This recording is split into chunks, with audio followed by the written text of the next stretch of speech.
Hello दोस्तों, ये हमारा वीडियो है। वीडियो को आप ले सकते हैं, हमें कोई समस्या नहीं है। नॉवेल ऑफ किंग चैनल को सब्सक्राइब करें, लाइक, शेयर और ज्यादा से ज्यादा कमेंट करना। अगले पार्ट के लिए धन्यवाद। अगर उसके लोग सफल होते हैं तो यह अच्छा है, लेकिन अगर वे असफल भी होते हैं तो भी यह तब तक इसके लायक था जब तक वे आरव को उसकी सभी गुप्त चालें आजमाने के लिए मजबूर कर सकें। उसके बाद वह बाकी को व्यक्तिगत रूप से संभाल सकता था। मंदिर का नेता उस समय के मंदिर में सबसे शक्तिशाली था। हालांकि यह कहा जाता था कि वह अपने भले के लिए बहुत सतर्क रहता था। वह एक कमजोर व्यक्ति से निपटने में भी इतना सतर्क रहता था कि कई बार यह दूसरों को शर्मिंदा कर देता था। ज्यादातर समय दूसरे नंबर के कमांडर ने इन चीजों के बारे में फैसला लिया। वह 1000 साल तक गायब रहा और अब वह वापस आ गया है। ऐसा हो ही नहीं सकता कि उसके पास कोई रहस्य न हो। क्या होगा अगर ऊपरी क्षेत्र के साथ पूरी लड़ाई एक झूठ थी? क्या होगा अगर वह हमें धोखा देने की कोशिश कर रहा था? क्या होगा अगर उसने उस लड़ाई के बाद ऊपरी क्षेत्र के साथ एक समझौता किया होता? उसके बाद ही वह फिर से बाहर आया। सिंहासन पर बैठे समय के मंदिर के नेता सभी संभावनाओं के बारे में सोचते रहे, चाहे वे कितनी भी असंभव और बेवकूफी भरी क्यों न लगती हों। कई बार उन्हें यह भी आश्चर्य होता था कि क्या वह आदमी वास्तव में कैरिक था या कोई ऐसा व्यक्ति जो प्रसिद्धि के लिए कैरिक होने का दिखावा कर रहा है।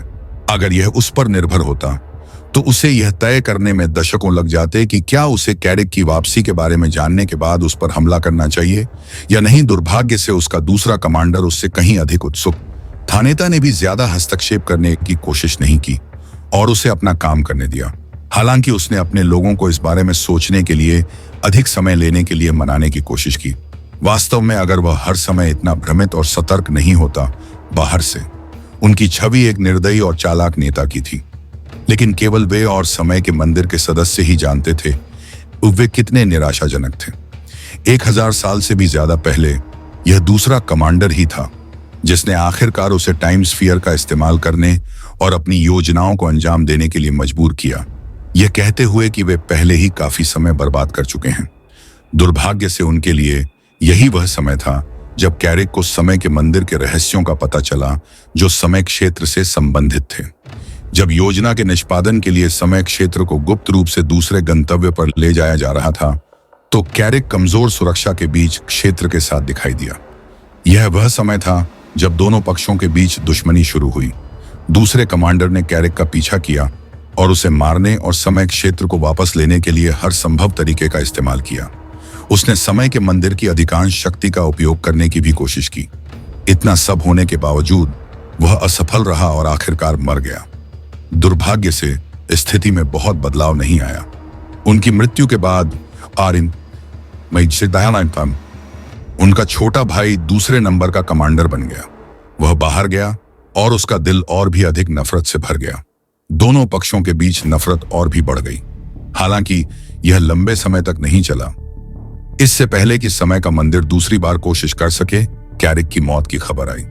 उस समय जो सबसे ज्यादा गुस्से में था वह कोई और नहीं बल्कि वह आदमी था जो एक छोटे लड़के की तरह दिखता था, क्योंकि वह व्यक्तिगत रूप से कैरिक को मारना चाहता था। इस बार भी वह तभी बाहर आया जब उसने कैरिक के महल के प्रकट होने की खबर सुनी।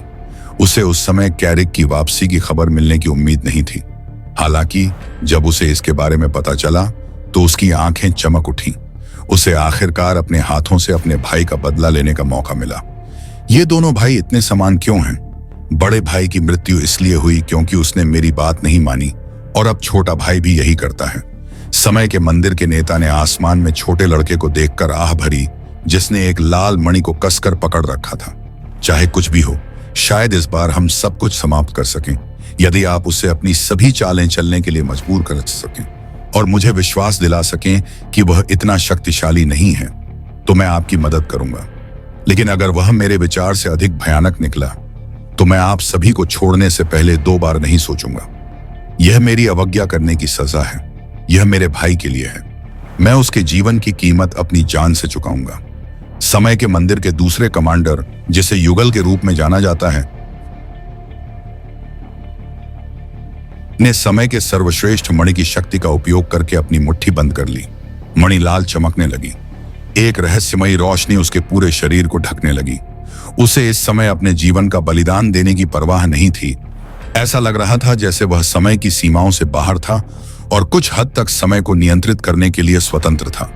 इससे पहले कि वह आखिरकार अपना कदम बढ़ाता, समय उसके लिए कम से कम 1000 गुना धीमी गति से बहने लगा। ऐसा लग रहा था जैसे समय इतना धीमा हो गया था कि ऐसा लग रहा था जैसे समय लगभग पूरी तरह से रुक गया हो। हालांकि युगल अभी भी जीवित था। उसने आरव से निपटने के लिए बहुत से लोगों को इकट्ठा किया था, लेकिन वास्तव में वह उन्हें केवल बैकअप के लिए लाया था, ताकि कुछ गलत होने पर वे उसका इस्तेमाल कर सकें। वह वास्तव में उनसे लड़ना नहीं चाहता था, बल्कि वह आरव से व्यक्तिगत रूप से निपटना चाहता था। अगले ही पल वह आरव के सामने आया। भाई, मैं उसे आपसे व्यक्तिगत रूप से माफी मांगने के लिए भेज रहा हूं। उसने अपनी तलवार आगे बढ़ाने से पहले पूरी ताकत से चिल्लाया। हालांकि यह जोड़ा दूसरों को मजबूत लग रहा था, लेकिन बहुत से लोग यह नहीं देख सके कि उसकी आंखों में आंसू थे, क्योंकि आखिरकार उसे अपना बदला मिल रहा था। उसके माता पिता की मृत्यु तब हो गई थी जब वे बहुत छोटे थे, और उसका केवल एक बड़ा भाई था जो उससे केवल 3 साल बड़ा था। उस समय उनके पास खाने के लिए पर्याप्त भोजन भी नहीं था। तब भी उसका बड़ा भाई उनके लिए भोजन जुटाने के लिए कुछ भी करता था, यहां तक कि भीख मांगता था ताकि उसका छोटा भाई भूखा न रहे। इस तरह से उन दोनों ने अपना बचपन बिताया। उनका जीवन तब बदल गया जब वे वयस्क हो गए। युगल के भाई ने कैरिक को मारने की कोशिश में अपनी जान गंवा दी। युगल को इस बात की परवाह नहीं थी कि उसके भाई ने क्या किया या उसके लिए किसकी गलती थी। उसका भाई उसके लिए सब कुछ था। उसे खोना उसके जीवन का सबसे बड़ा भावनात्मक सहारा खोने जैसा था। उसे यह भी याद नहीं था कि वह इस पल का कब से सपना देख रहा था। मुझे डर है कि तुम्हारे भाई को शायद थोड़ा और इंतजार करना पड़े। युगल की तलवार ठीक उसी समय रुक गई जब वह आरव के दिल को भेदने वाली थी। उसी समय आरव ने उसकी तरफ देखा।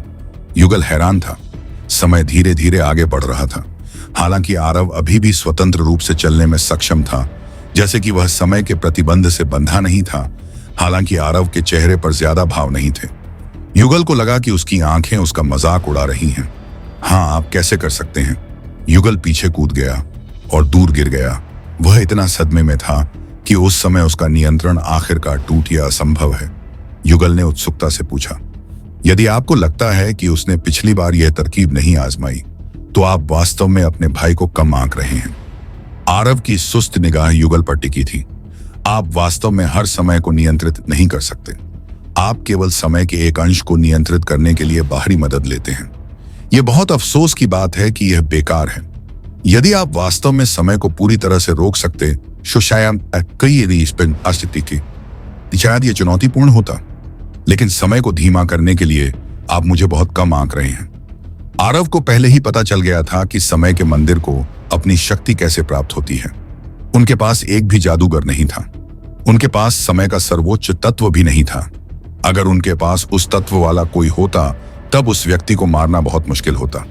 हालांकि ये लोग गैब्रियल द्वारा मौत के डर से घिरे हुए थे। मृत्यु के देवता की तरह अपने सभी शत्रुओं के बीच खड़े होते ही आभा तीव्र हो गई। वास्तव में वह अपने शत्रुओं के बारे में बहुत गंभीरता से नहीं सोचता था। यदि उसने अपनी स्मृति को जागृत नहीं किया होता, तो शायद वह यहीं मर जाता। हालांकि अब जब वह अपने शिखर पर लौट आया था, तो ये लोग उसके लिए चुनौती के लिए पर्याप्त नहीं थे। इसके बजाय उसका लक्ष्य ऊपरी क्षेत्र था।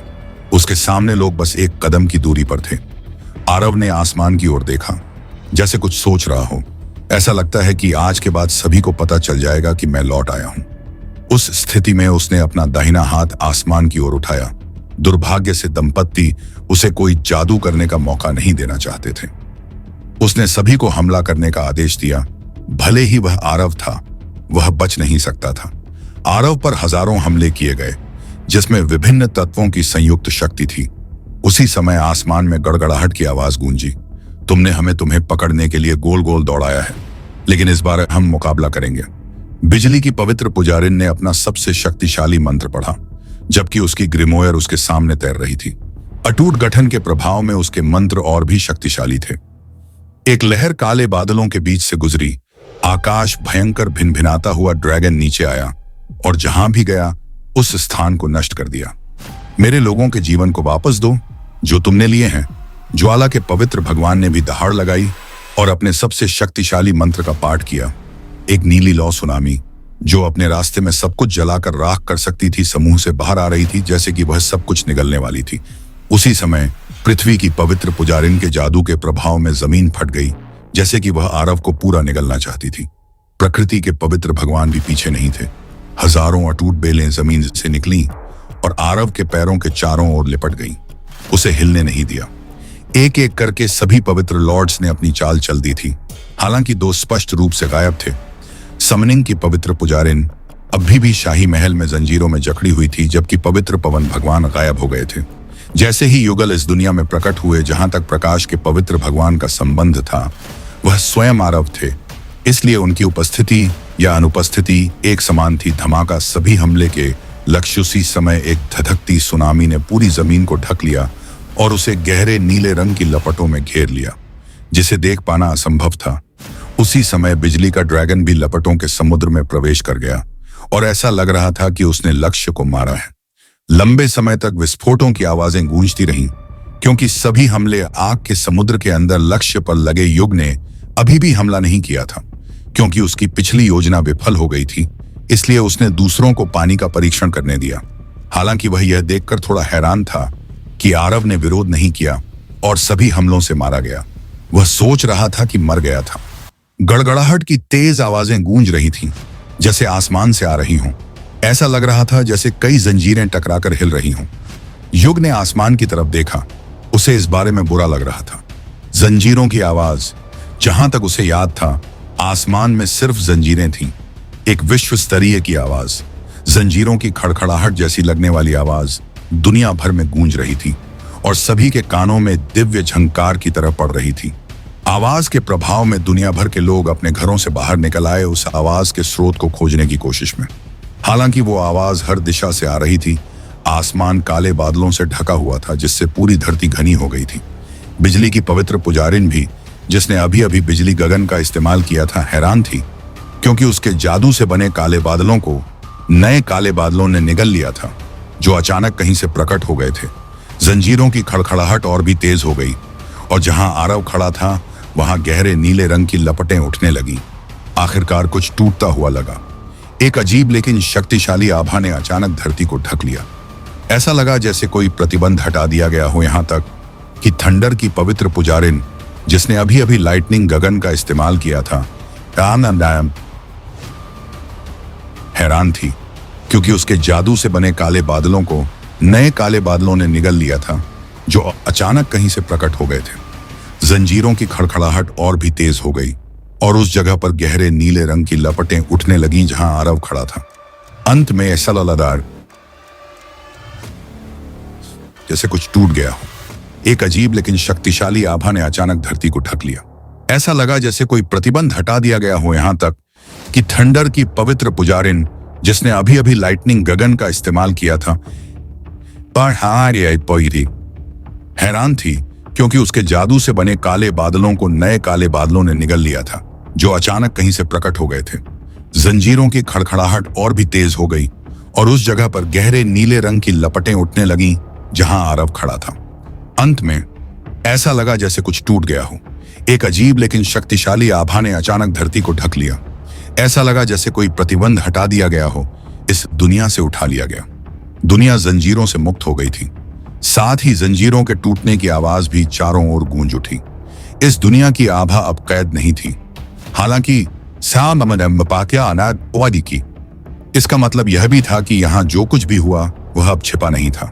आसमान को जकड़े हुए विशाल जंजीरें अचानक खुल गईं। इसके बजाय बेड़ियां एक राजसी ड्रैगन की तरह जमीन पर उड़ गईं और सीधे कहीं बीच में आग के नीले समुद्र में गिर गईं। आसमान से काली बेड़ियां गिरती देख हर कोई दंग रह गया। आम लोगों को ऐसा लग रहा था जैसे दुनिया को तबाह करने वाला एक ड्रैगन अपने रास्ते में आने वाली हर चीज को नष्ट करने के लिए तेजी से नीचे आ रहा है। देवताओं के परित्यक्त शहर से भी बड़ी बड़ी बेड़ियां दिखाई दे रही थीं। नेदर रियलम द्वारा भेजी गई टीम ने दूर से भयानक बेड़ियां देखी। उन्होंने पहले कभी ऐसा कुछ नहीं देखा था। हालांकि उन्हें लगा कि इसका कुछ संबंध उस व्यक्ति से है जिसे वे ढूंढ रहे थे। केवल वही व्यक्ति इतना मजबूत हो सकता है, क्योंकि वह भी नेदर रियल्म से सुरक्षित भागने में कामयाब रहा। ऐसा लग रहा है कि वहां लड़ाई चल रही है। इसमें शामिल लोगों में से एक हमारा लक्ष्य होना चाहिए। रक्त कबीले के सदस्यों ने भौहें सिकोड़ी और उस दिशा की ओर देखा जहां बेड़ियां गिर रही थीं। लगभग सभी के चेहरे पर एक बदसूरत भाव था। भले ही वे नेदर रियलम में मजबूत थे, लेकिन वे अपने कबीले के नेताओं जितने मजबूत नहीं थे। साथ ही बेबे थी। वे वर्तमान में नेदर रियलम से बाहर थे, जिसका मतलब था कि वे और भी कमजोर थे। क्या हम ऐसे किसी के खिलाफ भी जा सकते हैं? क्या वहां जाकर मौत को दावत देना नहीं है? यह मिशन बहुत खतरनाक है। क्या हमें वापस जाकर कुल्लों को बताना चाहिए कि हम सफल नहीं हो सके? कबीले को दंडित करना यहां मरने से बेहतर है। नेदर बीस्ट कबीले के किसी व्यक्ति ने कहा, ऐसा शायद ही कभी हुआ हो कि उसे डर लगा हो, लेकिन यह उन अवसरों में से एक था। यह सही है, हम अपने कुलों के प्रतिभाशाली हैं। अगर हम असफल भी हुए तो भी हमें नहीं मारा जाएगा। सबसे अच्छी बात यह होगी कि हम प्रकाशित होंगे। यह उस राक्षस के खिलाफ जाने से बेहतर है जो हमें मारने से पहले 2 बार नहीं सोचेगा। नेदर बीस्ट कबीले के एक अन्य व्यक्ति ने सिर हिलाया। उनके अनुसार यह मिशन असंभव था। यदि उनका नेता व्यक्तिगत रूप से आता तो भी यह संभव था, लेकिन उनके लिए यह बहुत अलग था। उसी समय मृत कबीले के लोग चुपचाप काले बेड़ियों को देख रहे थे, पर उसे पता था कि वो वापस नहीं जा सकता। उसके कबीले ने उसे साफ आदेश दिया था कि अगर वो सफल हुआ तो वो भी मारा जाएगा। उसे नहीं पता था कि आरव उसके कबीले के लिए इतना महत्वपूर्ण क्यों था, पर उसके पास इस मामले में कोई विकल्प नहीं था। और चूंकि वो पहले ही इस झमेले में फंस चुका था, वो नहीं चाहता था कि दूसरे उसे छोड़ दें। उनकी मदद से यह थोड़ा आसान था, और अगर वो मर भी गया तो अकेले मरने से अच्छा था। दूसरों को अपने साथ घसीटना। क्या तुम्हें सच में लगता है कि अगर तुम ऐसे ही वापस गए तो तुम्हारा कबीला तुम्हें मामूली सजा देकर छोड़ देगा? इस बार मामला बहुत गंभीर है। हमें सफल होना ही है। इसके अलावा किसने कहा कि हम मर जाएंगे? ऐसा नहीं है कि हम आरव से लड़ने जा रहे हैं। उसने आगे कहा कि हमारे मिशन का उससे कोई लेना देना नहीं है, बल्कि हमें बस उन लोगों को लेना है जिनकी वो परवाह करता है। और इससे अच्छा मौका और क्या हो सकता है? उस युवक का क्या मतलब है, नैने जिसकी त्वचा पर ड्रैगन जैसे शल्क थे? अगर मैं गलत नहीं हूं तो आरव किसी से लड़ रहा है, और यह आसान नहीं लगता। इसका मतलब यह नहीं है कि हम इस स्थिति में मरने जा रहे हैं। हम इसका फायदा उठा सकते हैं। लाल बालों वाला आदमी रक्त कबीले के व्यक्ति ने मुस्कुराते हुए अपने शांत चेहरे के पीछे अपने दिल में गहरे डर को छिपाया। यदि वह लड़ रहा है तो यह स्पष्ट है कि उसके दोस्त भी उसकी मदद करने के लिए उसके साथ लड़ रहे होंगे। हमें बस उन लोगों को खोजने और उन्हें इस अराजकता के बीच अपने साथ ले जाने की जरूरत है। लाल बालों वाले आदमी ने एक कदम आगे बढ़ाया। उसकी मुट्ठियां कसकर बंद थीं और वह यथासंभव आशावादी होने की कोशिश कर रहा था।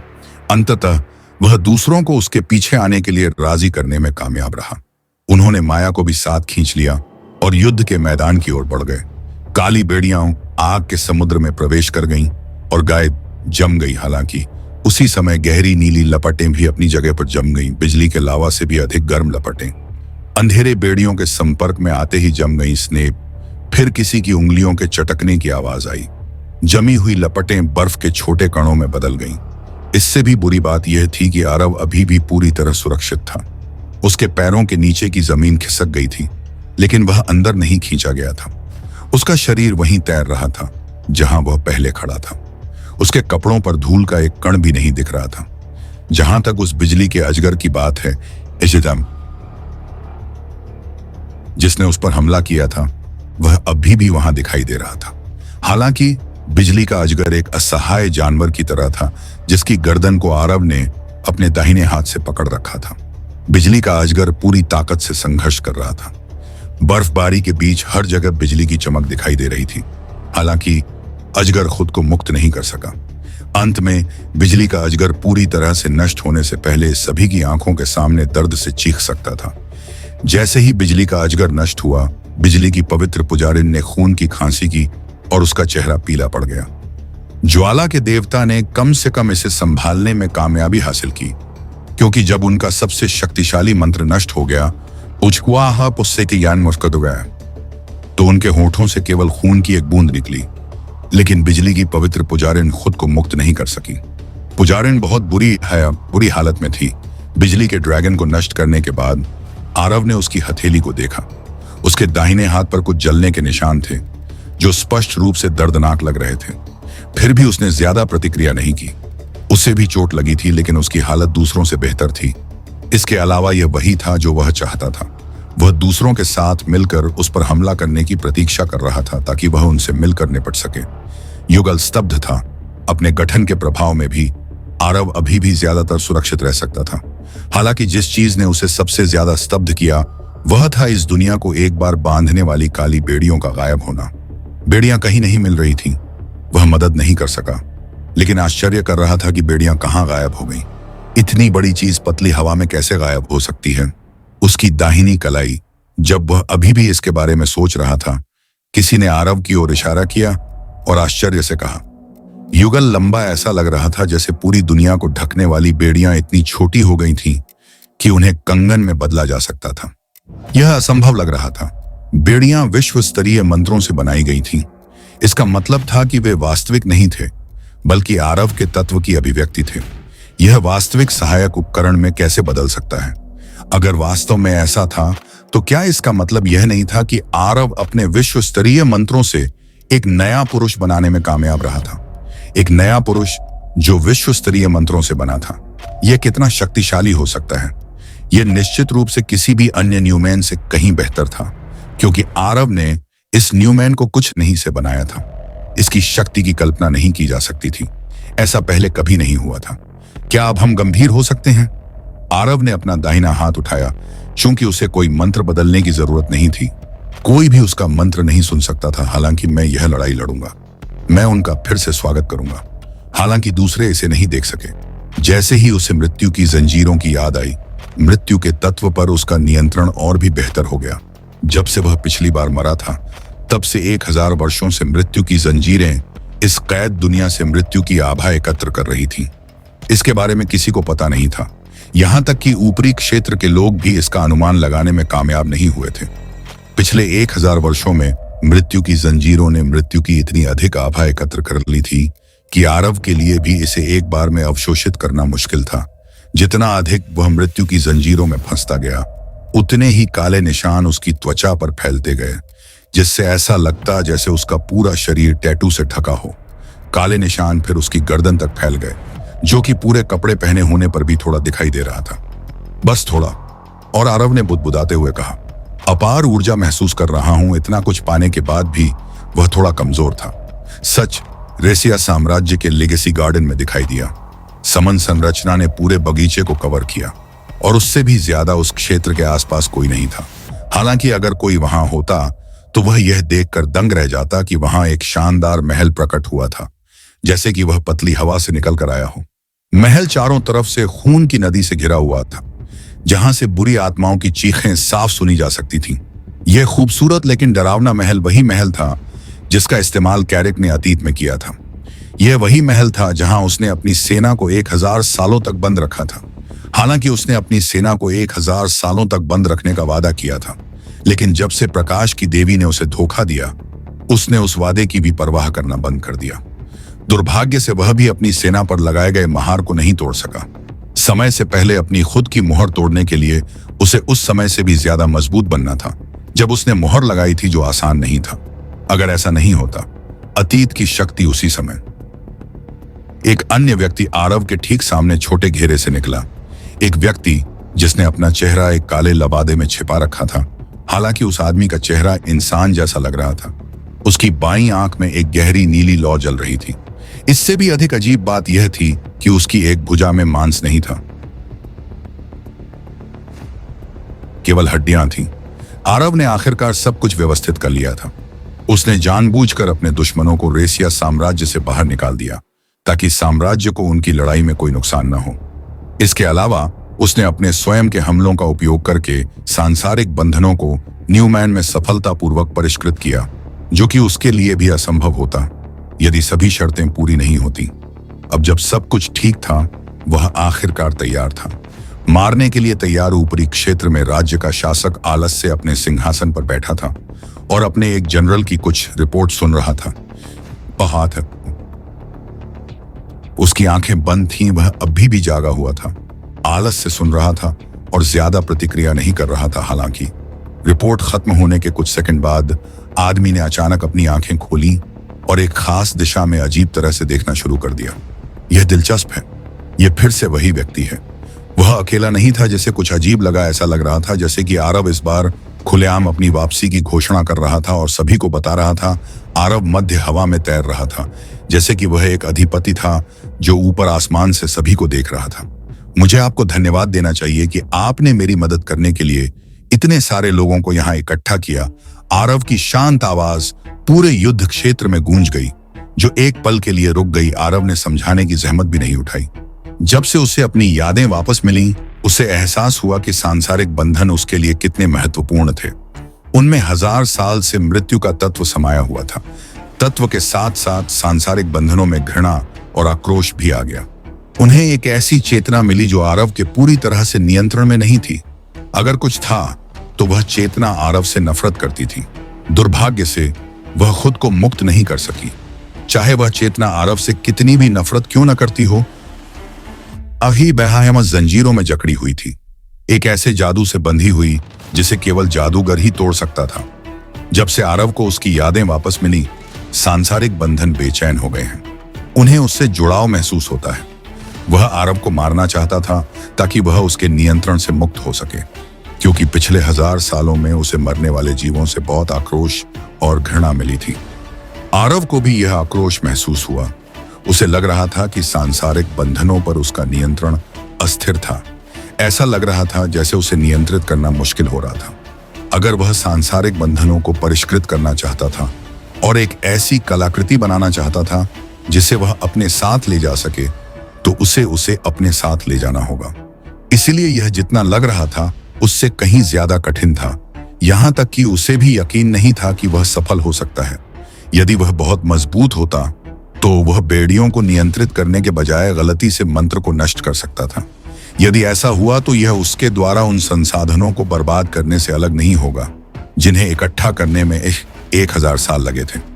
मृत्यु के तत्व पर अपना नियंत्रण बढ़ाना उसके लिए कठिन होता जा रहा था, क्योंकि वह सच्चे भगवान के स्तर के करीब पहुंच रहा था। जितना वह करीब आ रहा था, उतना ही एक और कदम आगे बढ़ाना मुश्किल हो रहा था। वह असफल नहीं होना चाहता था और 1000 वर्षों में एकत्र किए गए सांसारिक मंत्र और मृत्यु के तत्व को बर्बाद नहीं करना चाहता था। शुरू में वह समय के मंदिर को इस स्थान पर खींचने और अपने लाभ के लिए उनका उपयोग करने की योजना बना रहा था। सौभाग्य से उसे कुछ भी करने की आवश्यकता नहीं थी। जब तक वह नीदर दायरे से बाहर निकला, आश्चर्यजनक रूप से सब कुछ पहले से ही अपनी जगह पर था। इस दुनिया में उसके सभी दुश्मन एक जगह इकट्ठे हुए थे और ठीक वही कर रहे थे, केवल न्यूनतम स्तर का नियंत्रण बनाए रखें। जबकि हर कोई सोच रहा था कि सांसारिक बंधन उसकी मदद करने के लिए नीचे आए हैं, वास्तव में वे उसे मारने के लिए नीचे आए थे। दुर्भाग्य से सभी हमलों ने सांसारिक बंधनों को कमजोर कर दिया, विशेष रूप से प्रकाश का पवित्र तत्व जो चर्च ऑफ लाइट के सदस्यों से आया था। यहां तक कि लपटों और बिजली में कुछ शुद्ध करने वाले गुण थे जो उसे बंधनों में आक्रोश को कमजोर करने में मदद करते थे। उसने अपने ऊपर हुए सभी हमलों को सहायक सहायता के रूप में इस्तेमाल किया और अपनी सफलता की संभावनाओं को बढ़ाने के लिए सांसारिक बंधनों को परिष्कृत करने में अपनी सारी ताकत लगा दी। सौभाग्य से अंत में वह सफल हुआ। उसे यह भी यकीन नहीं था कि अगर उसे मदद नहीं मिली होती तो वह मुक्त हो पाता या नहीं, चाहे वह कितना भी सफल क्यों न हो। उसका दूसरों पर आसानी से जाने का कोई इरादा नहीं था। उसका लक्ष्य ऊपरी क्षेत्र के प्राचीन प्राणी थे, न कि उससे पहले के लोग। उससे पहले के लोग बस एक कदम दूर थे। एक बार जब वह उनसे छुटकारा पा लेता तो वह इस दुनिया को उन सभी अवशेषों से पूरी तरह से साफ कर सकता था जो गद्दारों द्वारा छोड़े गए थे, जिन्होंने उसे मारने के लिए बाहरी लोगों के साथ मिलकर काम किया था। उसके चेहरे पर शांत भाव गायब हो गया और उसके पास वह ठंडा, भावुक चेहरा था जिसके लिए कैरिक प्रसिद्ध था।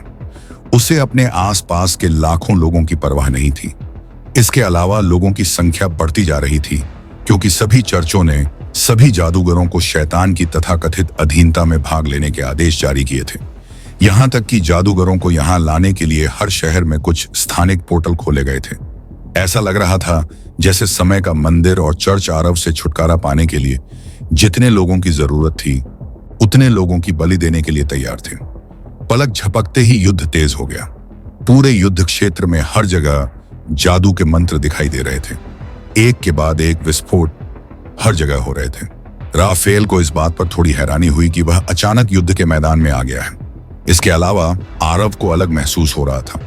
वह खुद को मजबूत और डरावना भी महसूस कर रहा था। राफेल को समझ में नहीं आ रहा था कि इतने सारे लोग आरव के लिए यहाँ क्यों आए हैं। ऐसा लग रहा था मानो यह दुनिया वाकई उसे मरवाना चाहती है, लेकिन चाहे जो भी हो उसे आरव के लिए लड़ना था। वह बिना किसी दूसरे विचार के युद्ध में शामिल हो गया। वह एक ऐसे सरदार की तरह लड़ रहा था जो युद्ध के मैदान के लिए बना हो। राफेल युद्ध के मैदान के बीच में खड़ा था। उसकी नजर उसके सामने खड़े दो जादूगरों पर टिकी थी जो न केवल उसे रोकने के लिए बल्कि उसे मारने के लिए भी वहां थे। आरव कितना खतरनाक था यह देखकर किसी को उसकी क्षमताओं पर संदेह नहीं था। इसीलिए पवित्र भगवान ज्वाला और पवित्र भगवान बिजली राफेल को रोकने के लिए व्यक्तिगत रूप से आगे आए। वे पहले ही आरव के खिलाफ भारी नुकसान उठा चुके थे और इस बार उसका सामना करने के लिए पर्याप्त आश्वस्त नहीं थे, कम से कम तब तक जब तक वे कुछ हद तक ठीक नहीं हो गए। हालांकि वे राफेल से निपटने से नहीं डरते थे। युद्ध की तैयारियों के दौरान तीनों के बीच माहौल में तनाव था। राफेल को पता था कि उनकी संख्या कम है, पर उसके चेहरे पर आश्चर्य या झिझक का कोई चिन्ह नहीं था। बिजली की पवित्र पुजारिन ने पहले हमला किया। उसने अपने हाथ ऊपर उठाए और बिजली का एक बोल्ट बुलाया जो राफेल के पास जमीन पर गिरा।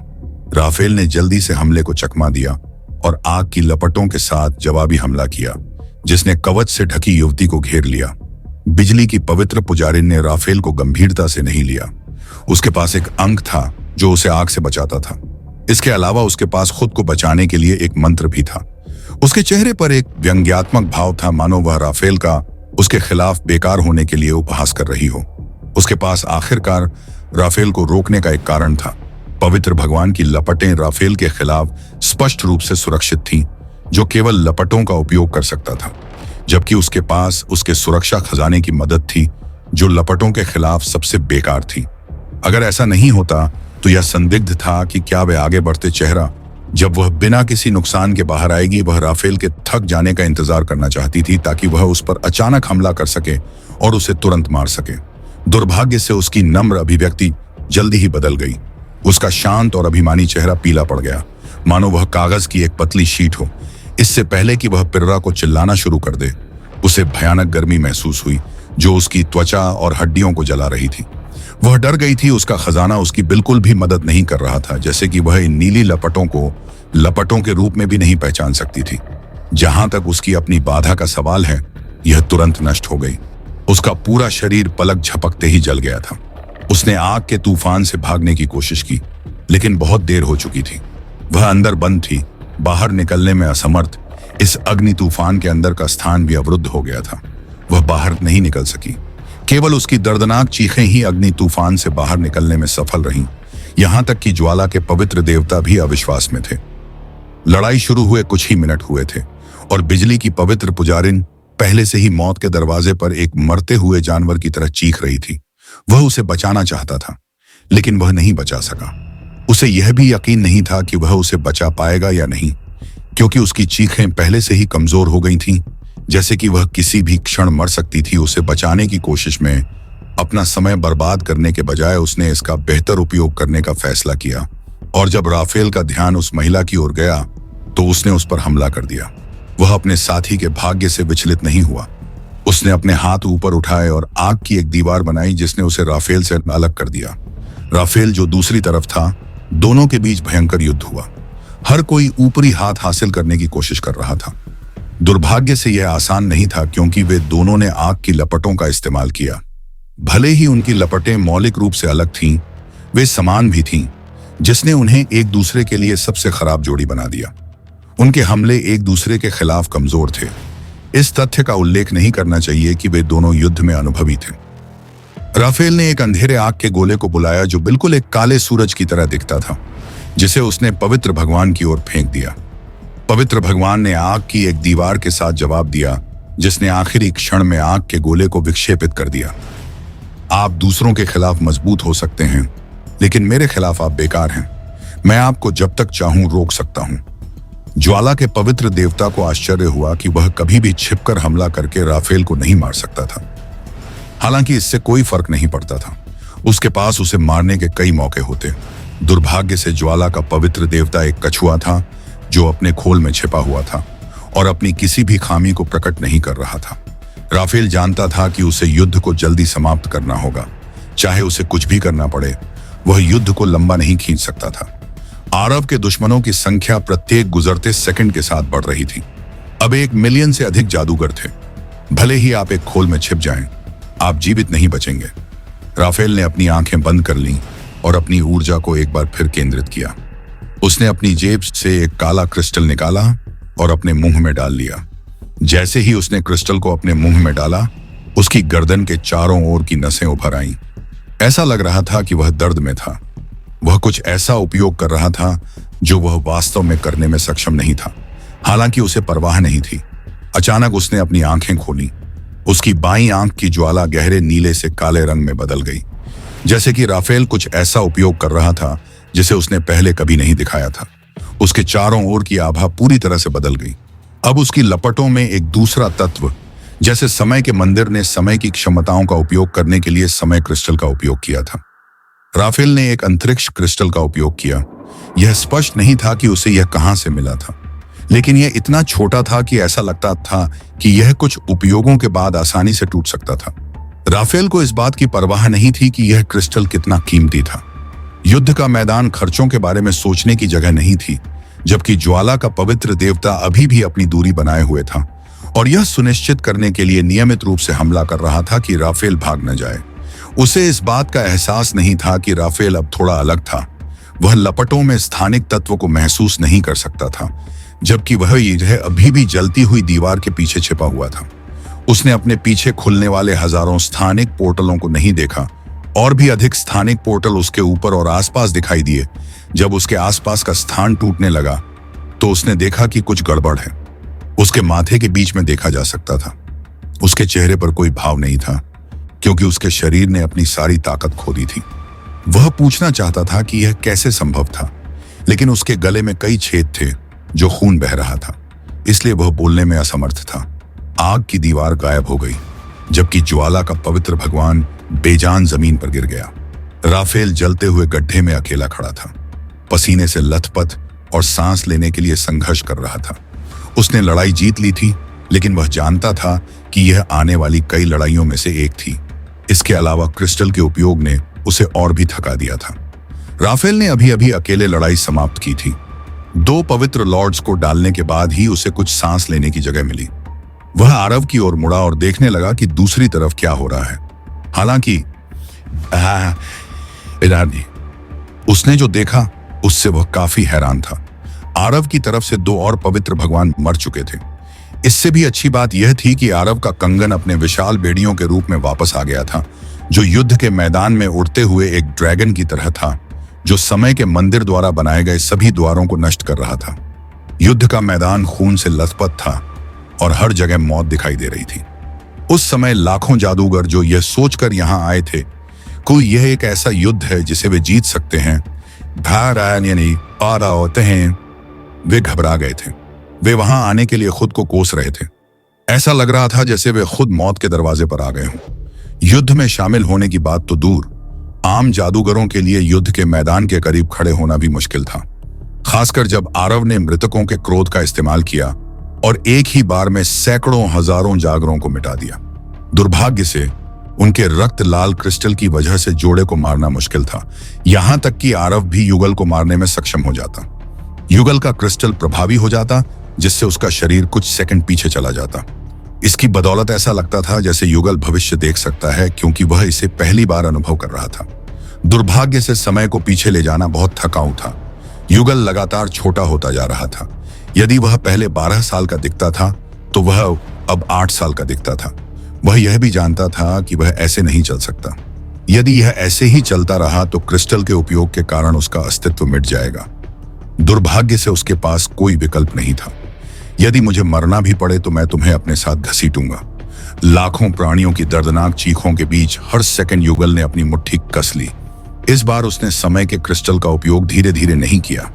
इसके बजाय उसने क्रिस्टल को अपने मुंह में रखा और उसे पूरा निगल लिया।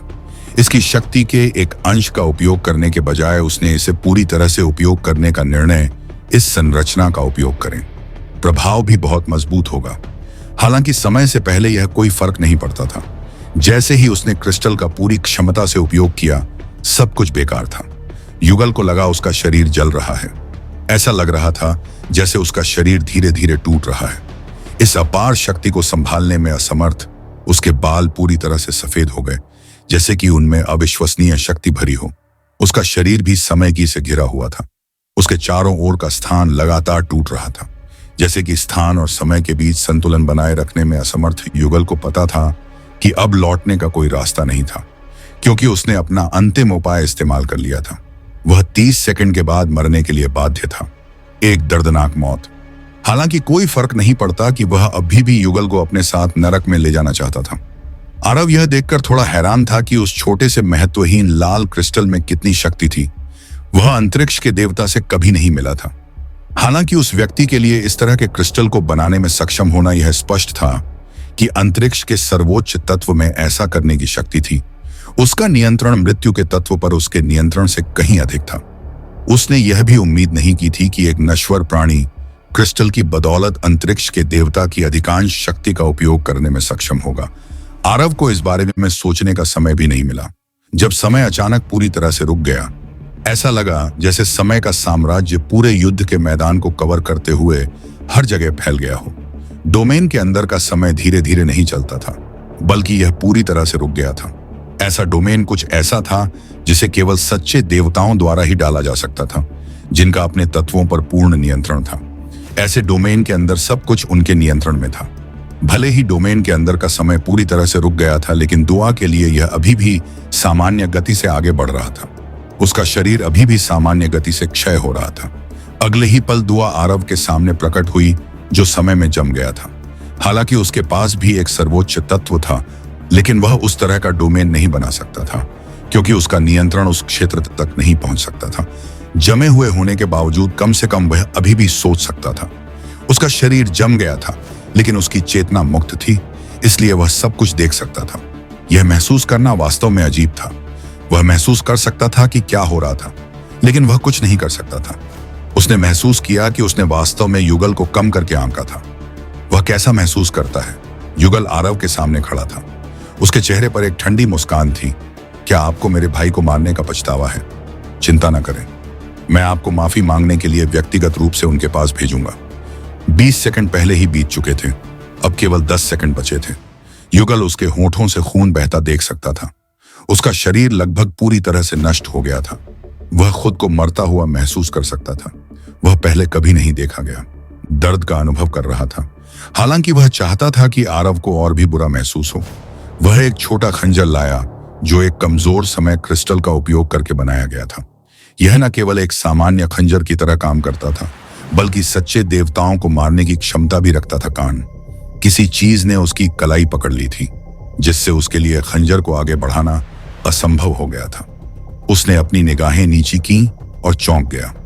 उसे समझ में नहीं आ रहा था कि कोई इस क्षेत्र में कैसे आगे बढ़ सकता है, लेकिन जो उसने देखा वह और भी भयानक था। आरव ने ही उसे रोका था।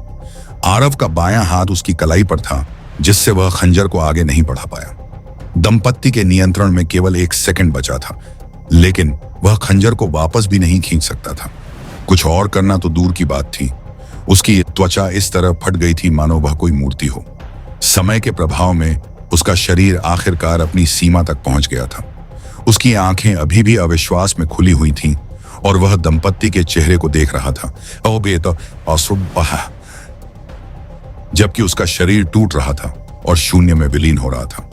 उसे यकीन नहीं हो रहा था कि इतनी ताकत लगाने के बाद भी वह असफल हो गया। क्यों? क्या इसलिए कि उसने बातों में बहुत समय बर्बाद कर दिया, जिससे आरव को संभलने का मौका मिल गया? उसे कुछ पता नहीं था, लेकिन मरते समय भी उसके होठों पर शैतानी मुस्कान थी। समय एक बार फिर चलने लगा, लेकिन उसी समय कुछ बड़ा हुआ। एक तलवार आरव की पीठ से होकर उसके दिल में घुस गई। जब समय रुका तो उसके आसपास कोई नहीं था, इसलिए यह समझ में नहीं आया कि जब समय रुका तो कोई इतना करीब आ सकता है और उस पर हमला कर सकता है। जब तक आरव को एहसास नहीं हुआ कि यह दुगल की चाल थी। जब उसे आरव को मारने के अपने कौशल पर भरोसा था, तब भी उसने एक बैकअप छोड़ रखा था। उसने सभी के लिए समय रोक दिया, सिवाय किसी के जिसे उसने उसे मारने के लिए पीछे छोड़ दिया था, ताकि अगर वह असफल हो जाए। जब समय रुका हुआ था, आरव केवल देख सकता था कि आगे क्या था और पूरे युद्ध के मैदान को महसूस नहीं कर सकता था। जब वह विचलित था तो किसी के पीछे से करीब आने का यह सही समय था। हालांकि यह कल्पना करना कठिन था कि दुगल, जो अपने गुस्से में पागल था, इस योजना के साथ आ सकता है। यह समझ में नहीं आया। काल पाताल लोक में जा नहीं सकता था। इस समय सांसारिक बंधनों ने काल के मंदिर के सभी द्वार नष्ट कर दिए थे। जब बंधन उसके पास वापस आए तो संरचना नष्ट हो गई थी। जैसे ही उसकी पीठ में छुरा घोंपा गया, वह गायब हो गया और 1000 फीट दूर दिखाई दिया, और तलवार अभी भी उसकी पीठ में फंसी हुई थी। उसने तलवार को कसकर पकड़ लिया और उसे बाहर निकाला और उस दिशा में भी देखा जिधर वह खड़ा था, यह देखने के लिए कि कौन है जिसने उस पर इस तरह हमला किया। अगर वह एक शक्तिशाली व्यक्ति होता तो वह उनके खतरे को भांप लेता, भले ही वे पाताल से ही क्यों न हो। पाताल की तलवार जमीन पर गिर गई। तलवार के चारों ओर अभी भी आरव का खून लगा हुआ था। कुछ धुंध भी दिखाई दे रही थी जो तलवार के चारों ओर उसके खून को बहा रही थी। ऐसा लग रहा था जैसे तलवार में कोई झरना हो। केवल गुनगुनाहट, खास तौर पर उसकी छाती पर लगा घाव, ठीक से भर नहीं रहा था। हालांकि उसने इसके बारे में नहीं सोचा। इसके बजाय उसकी नजर दूर खड़े एक व्यक्ति पर थी। आरव युद्ध के मैदान के बीच में खड़ा था। जहां वह खड़ा था वहां एक लड़की घुटनों के बल बैठी थी। उसका चेहरा पीला पड़ रहा था और वह डरी हुई लग रही थी। वह कोई और नहीं बल्कि माया थी। आरव लगभग 2 बार मारा जा चुका था इस जीवन में, और दोनों बार यह वह लड़की थी जो कभी उसकी दोस्त हुआ करती थी, और अब भी वही थी जो उसकी पीठ में छुरा घोंपने में सक्षम थी। आरव को मारने का ऐसा मकसद पहले कभी नहीं देखा गया था। इस हत्या के मकसद ने इस दुनिया में हर किसी को अंदर तक हिला दिया था। 10 मिनट पहले पाताल लोक से आया समूह युद्ध के मैदान में पहुंचा और वहां हुए युद्ध के पैमाने को देखकर हैरान रह गया। वे यहां आरव के करीबी लोगों को खोजने आए थे जिन्हें वे अपने साथ ले जा सकें। हालांकि यहां केवल एक ही व्यक्ति था जो आरव के लिए लड़ रहा था। वह था राफेल। दुर्भाग्य से जब उन्होंने देखा कि राफेल कितना शक्तिशाली था तो उन्होंने यह विचार त्याग दिया कि अगर राफेल इतना शक्तिशाली था तो क्या उसे मारना बेहतर नहीं होगा। आरव आखिरकार दोनों ही रास्ते मौत की ओर ले जाते हैं। उन्होंने युद्ध के मैदान के करीब जाने की भी हिम्मत नहीं की, क्योंकि उन्हें डर था कि वे गोलीबारी में फंस जाएंगे और मर जाएंगे। जब उन्होंने देखा कि राफेल कितना शक्तिशाली था लेकिन श्वेतों को पकड़ लिया गया था, इसलिए उन्होंने लगभग उम्मीद छोड़ दी थी। यह समय डोमेन था। भले ही उन्होंने कभी निचला डोमेन नहीं छोड़ा था, वे ऐसी चीजों के बारे में जानते थे क्योंकि उनकी दुनिया ने अतीत में कई बार ऊपरी डोमेन से लड़ाई लड़ी थी। उस सारी जानकारी के लिए धन्यवाद। उन्होंने महसूस किया कि यह एकमात्र मौका था जहां आरव को उसके दुश्मनों द्वारा मारा जा सकता था। दुर्भाग्य से वे इसे यहां मौके पर नहीं छोड़ सकते थे। रक्त कबीले के नेता ने अपनी अंगूठी निकाली और माया को दे दी। यह मेरा खजाना है, इसलिए यह आपको इसे पहनने और युद्ध के मैदान में प्रवेश करने में मदद करेगा। यह अंगूठी आपको 3 मिनट के लिए समय डोमेन से प्रतिरक्षित कर देगी। डोमेन में प्रवेश करें और सुनिश्चित करें कि वह मारा गया है। मध्यम आयु वर्ग के आदमी ने कहा। माया का चेहरा पीला पड़ गया। वे उसे घूरता रहा। चाहे कुछ भी हो, वह जोखिम नहीं उठाने वाला था। वह उनके लिए एक ऐसा उपकरण थी, उसे दूर भेज देना ही बेहतर था, जिसका कोई मूल्य नहीं था। उसे अपने आप जाने दो, भले ही वह मर जाए, पर अंत में कोई फर्क नहीं पड़ता। उसकी मौत उनकी मौत से बेहतर थी। तुम कमजोर हो, उसके लिए तुम्हें पहचानना मुश्किल होगा, क्योंकि उसका ध्यान उस छोटे लड़के पर है जिसने डोमेन का इस्तेमाल किया है। जाओ और उसे अभी मार दो। क्या तुम नहीं चाहते कि तुम्हारा शिक्षक जीवित रहे? अधेड़ उम्र के व्यक्ति ने माया के पैरों पर खून से लाल तलवार भी फेंकी। उसे उसी से मारना सुनिश्चित करो। माया ने अपने पैरों के पास तलवार को देखा और फिर दूर से जमे हुए आरव को देखा। दुर्भाग्य से उसने फिर भी तलवार उठा ली। हालांकि वे पहले दोस्त हुआ करते थे, लेकिन समय बहुत पहले बीत चुका था। भले ही वह उसके साथ अच्छी थी, लेकिन वह उसे माफ नहीं करने वाला था। वह यह भी नहीं जानती थी कि आरव कब अपना मन बदलेगा और अपने अतीत का बदला लेने के लिए उसकी तलाश में आएगा। इसके अलावा वह पहले ही युद्ध के मैदान में बहुत से लोगों को मार चुका था। अगर उसे नहीं रोका गया तो लाखों लोग मर जाएंगे। उसने तलवार की मूठ कसकर पकड़ी। हालांकि वह डरी हुई थी, फिर भी उसने ऐसा करने का फैसला। उसने तलवार को अपने भंडारण की अंगूठी में छिपा दिया ताकि वह डोमेन के अंदर उड़ने से पहले उसे आसानी से मार सके। उसे जो अंगूठी दी गई थी वह उसे डोमेन से केवल कुछ मिनटों तक ही बचा सकती थी। उसके टूटने से पहले हालांकि कुछ मिनट पर्याप्त थे। वह सीधे युद्ध के मैदान के अंदर उड़ गई, जहां से वह आरव की पीठ देख सकती थी। यहां तक कि युगल ने भी उसे नोटिस नहीं किया, क्योंकि उसका ध्यान आरव पर अधिक था। वह नफरत और बदले की भावना से अंधा हो गया था। जब आरव ने युगल को रोका तो माया उसके पीछे रुक गई। मरते समय युगल ने आरव के पीछे माया को देखा। उसके होंठ मुड़े बिना नहीं रह सके और उसके चेहरे पर मुस्कान थी। तब भी जब उसका शरीर नष्ट हो गया था, माया ने आरव के दिल में छुरा घोंपा था। वह अभी भी अविश्वास में थी और उसने महसूस किया कि जैसे ही उसने उसे छुरा घोंपा, उसका शरीर कमजोर हो गया। उसके पैर लड़खड़ा गए और वह घुटनों के बल गिर गई। उसके ठीक बाद आरव उसकी नजरों से ओझल हो गया। उसे अभी भी विश्वास नहीं हो रहा था कि उसने यह कर दिखाया है। वह उस आदमी को छुरा मारने में कामयाब रही थी जो इसके लिए जिम्मेदार था। वह अकेले दुनिया के सभी जादूगरों से लड़ रही थी। उसे नहीं पता था कि आरव मरा है या नहीं, क्योंकि वह तुरंत गायब हो गया। वह केवल निचले क्षेत्र के योद्धाओं की दिशा में देख सकती थी, जैसे कि उन्हें बता रही हो कि उसने वही किया जो उन्होंने कहा था। निचले क्षेत्र के योद्धा भी यह देखकर दंग रह गए कि वह वास्तव में सफल हुई थी। यहां तक कि उन्हें उम्मीद नहीं थी कि वह जीवित रहते हुए कार्य पूरा करेगी। हालांकि कोई फर्क नहीं पड़ता कि वह कैसे सफल हुई। उनकी आंखें आश्चर्य से चमक उठी। जब तक आरव पर चिंगारी थी, यह उसके मरने से पहले की बात थी। उन्हें विश्वास नहीं था कि कोई भी तलवार पर चिंगारी को दूर कर सकता है जो खून से बनी थी। रक्त पूर्वज हमें अभी भी उस कमीने को वापस खींचने के लिए उसका शरीर ढूंढना है। रक्त कबीले समूह के नेता ने खड़े होते ही अपनी शैतानी मुस्कान प्रकट की। अब छिपने की कोई जरूरत नहीं थी, सतर्क रहने की कोई जरूरत नहीं थी। बाकी लोग भी खुशी से उछल पड़े। दुर्भाग्य से उसी समय हर जगह हत्या की लहर फैल गई, जिससे वे सभी कांप उठे। यह स्पष्ट था कि यह आरव का काम था। सोचो कि रिहा होने के बाद भी वह अभी भी जीवित है और नेदर इतना मजबूत है। नेदर बीस्ट कबीले के युवा नेता ने आह भरी। यह दबाव हमारे कुल पिता जैसा है। शायद यह उसका अंतिम दर्शन है। उसे धोखा दिया जाना चाहिए। इसे गंभीरता से न लें। रक्त कबीले का नेता हंसा। उसे झार पर पूरा भरोसा था। बिना कुछ सोचे वह हत्या के इरादे के स्रोत की ओर उड़ चला। समूह के अन्य लोगों ने भी उस पर विश्वास किया और उसका अनुसरण किया। यदि वे आरव के मृत शरीर को उसके प्रियजनों के बजाय सीधे खींच सकते, तो यह उनके लिए जीवन भर की उपलब्धि होगी।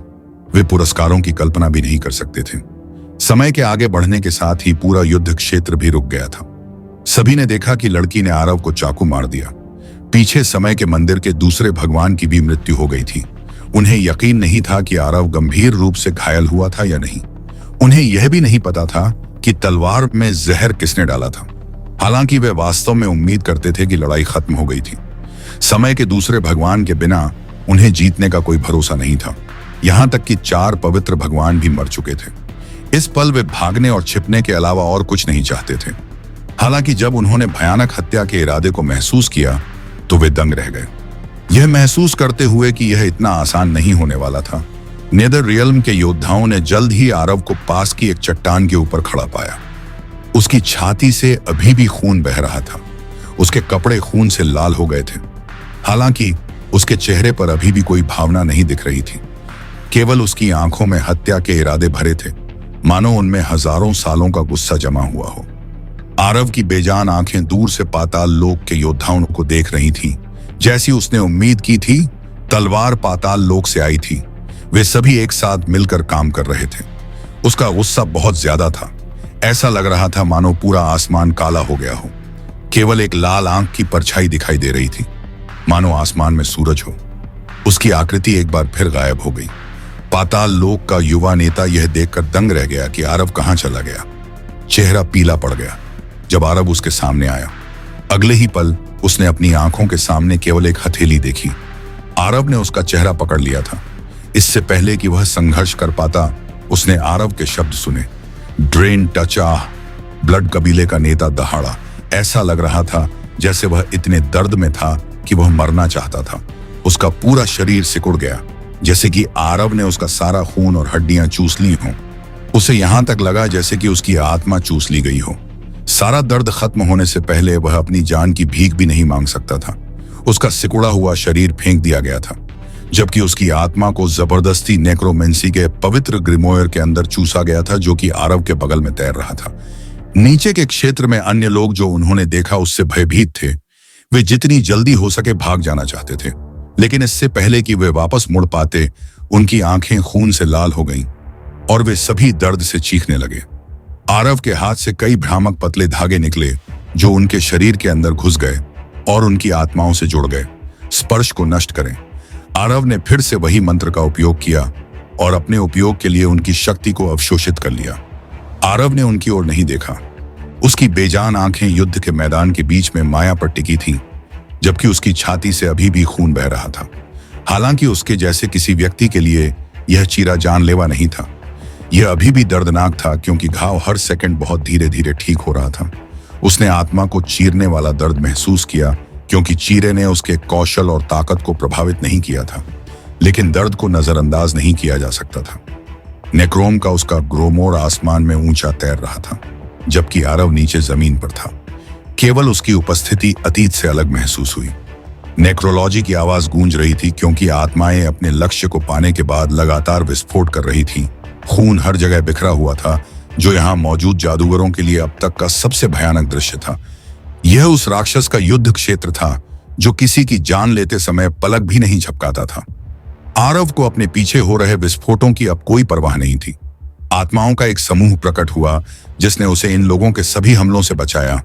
आरव की ढाल ने उन सभी हमलों को खा लिया जो उस पर लक्षित थे। उसने माया को गले से पकड़ लिया। उसने उसके पीले शरीर को हवा में उठा लिया और अपनी पकड़ मजबूत कर दी। क्या तुम निराश हो कि तुम अभी भी मुझे नहीं मार सकते हो? निराश हो कि तुम अभी भी मुझे नहीं मार सकते हो? आरव की बेजान आवाज माया के कानों में गूंजी। उसकी आवाज, उसके हाव भाव और उसका व्यक्तित्व उन दोनों के साथ रहने के समय से इतने भिन्न थे कि ऐसा लगता था जैसे वह सचमुच एक बिल्कुल अलग व्यक्ति था। माया को थोड़ा घुटन महसूस हुई। वह जानती थी कि आरव उसे किसी भी हालत में जीने नहीं देगा। हालांकि जब उसने अपने आसपास सभी लोगों को मरते देखा तो उसे और भी बुरा लगा। युद्ध के मैदान में कई युवा पुरुष थे जो अब और लड़ना नहीं चाहते थे और बस चले गए। हालांकि आरव ने उन्हें जाने नहीं दिया और उन सभी को सबसे बुरे तरीके से मार डाला। लाखों मौतें, विनाश, दर्द और दुख, सब तुम्हारे कारण। माया वह अभी भी सांस लेने के लिए संघर्ष कर रही थी। वह सारे विनाश से बहुत दुखी थी। तुम्हें पहले कभी पैदा नहीं होना चाहिए था। उसे अभी भी बुरा लग रहा था कि उसने आरव को मारने की कोशिश की थी। हालांकि उसे यकीन था कि वह सही थी। वह एक राक्षस बन गया था जिसने बिना किसी परवाह के सभी को मार डाला था। अब उसे मारने की कोशिश करने का पछतावा नहीं था, उसे बस मरने का पछतावा था। अपने पुराने दोस्त को समय पर मारने और उसे राक्षस बनने से रोकने में असफल होना। माया के पैर जमीन से कुछ फीट ऊपर थे, जबकि उसका गला उसकी मुट्ठी में था। उसका जीवन और मृत्यु आरव के हाथों में थी, लेकिन उसने जीवन की भीख नहीं मांगी। यह एक युद्ध का मैदान था जिसमें चारों ओर हजारों लाशें बिखरी हुई थीं। उसके कांपते होठों से खून बह रहा था। जैसे ही उसने युवक की आंखों में गहराई से देखा, उसने देखा कि आरव एक छोटी लेकिन कच्ची तलवार निकाल रहा है। यह वही तलवार थी जो उसने खुद उसे बचपन में दी थी। उसे अभी भी नहीं पता था कि उसके पास अभी भी ऐसी चीज कैसे है। हालांकि यह सोचना कि वह उसे उसी चीज से मारने जा रहा था जो उसने उसे दी थी, उसे यह काफी विडंबनापूर्ण लगा। आज मुझे हम दोनों के बीच की सारी मुश्किलें याद हैं। मैं टूट जाऊंगा रिश्ता और यह तलवार वापस करो। शुरू में वह उसे मारना नहीं चाहता था क्योंकि वह पहले से ही बहुत कमजोर और दयनीय थी। इसके अलावा जो भी था वह उस समय थोड़ा नरम दिल भी था। पुरानी दुश्मनी को भूलकर वह नई दुश्मनी पर ध्यान दे रहा था। वह उसके परिवार का रोटा ऋणी था क्योंकि बचपन में उन्होंने उसे बचाया था और उसने अतीत में अपनी जान देकर उन्हें चुकाया था। कम से कम वह यही सोचता था। हालांकि दूसरी बार ऐसा नहीं हुआ, कोई बात नहीं, यह पर्याप्त था। वह उनका कुछ भी ऋणी नहीं था और फिर भी उसने उसे मारने की कोशिश की। अब वह उनका कुछ ऋणी था, वह उनका जीवन ऋणी थी। आरव ने छोटी तलवार उठाई। उसने तलवार चलाते हुए माया की गहरी नीली आंखों में देखा। ऐसा लग रहा था जैसे इस दुनिया में केवल वे दोनों ही हों। तलवार माया के दिल में घुस गई, जिससे उसका चेहरा पीला पड़ गया। उसने अपने होंठ काटे लेकिन दर्द से रोई नहीं। उसकी आंखें थोड़ी नम थीं, जैसे वह आरव के सामने दर्द का विरोध करने की कोशिश कर रही थी, जिसने तलवार की मूठ पकड़ी हुई थी जो उसके सीने में घुस गई थी। लड़की के लिए अपना हाथ उठाना भी मुश्किल था, लेकिन फिर भी उसने हार नहीं मानी। उसने कड़ी मेहनत की, अपने हाथ उठाए और उन्हें आरव की गर्दन के चारों ओर डाल दिया। मुझे तुम्हें मार देना चाहिए था। वह बोलने के लिए संघर्ष कर रही थी क्योंकि उसकी दृष्टि धुंधली होने लगी थी। उसके पास अपने सामने खड़े आदमी का गला घोंटने की भी ताकत नहीं थी, जिसने प्रतिरोध भी नहीं किया। आदमी ने जवाब में बस कुछ शब्द कहे। तुमने 2 बार कहा। महिला के होठों पर एक उदास मुस्कान दिखाई दी। फिर भी तुमने मरने से इनकार कर दिया। मैं मर नहीं सकता माया, अभी नहीं। तुम मेरी जान लेने के लिए बहुत तुच्छ हो। युवक ने उस महिला के पीले गालों को छुआ जो अपनी आखिरी सांसें गिन रही थी।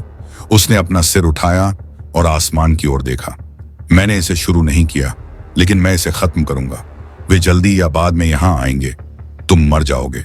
तुम जीत भी नहीं सकते। तुम इस बार बच नहीं सकते। माया ने युवक की आंखों में गहराई से देखते हुए कहा। आंखों में निचले क्षेत्र के अधिपति बहुत शक्तिशाली थे और वे उसे मरना चाहते थे। उसे यकीन था कि वह भी जल्द या बाद में मर जाएगा। आपने कुछ बोलने की कोशिश की, लेकिन इससे पहले कि वह कुछ कह पाती, वह स्तब्ध रह गई। इससे पहले कि वह अपनी बात पूरी कर पाती, उसकी आंखों की चमक चली गई और धीरे धीरे उसने अपनी सारी ताकत या प्रतिरोध खो दिया। उसने अपनी आखिरी सांस उस आदमी की बाहों में ली जिससे वह पूरी दुनिया में सबसे ज्यादा नफरत करती थी और प्यार करती थी। आरव ने माया के शरीर को जमीन पर गिरने नहीं दिया। उसने उसे अपनी बाहों में लिया और उसके पीले चेहरे को देखा जो कभी जीवन से भरा था। भले ही वह कैरिक जितना ही लंबा जीवन जी रही थी, लेकिन आरव के रूप में उसका जीवन भी उतना ही महत्वपूर्ण था।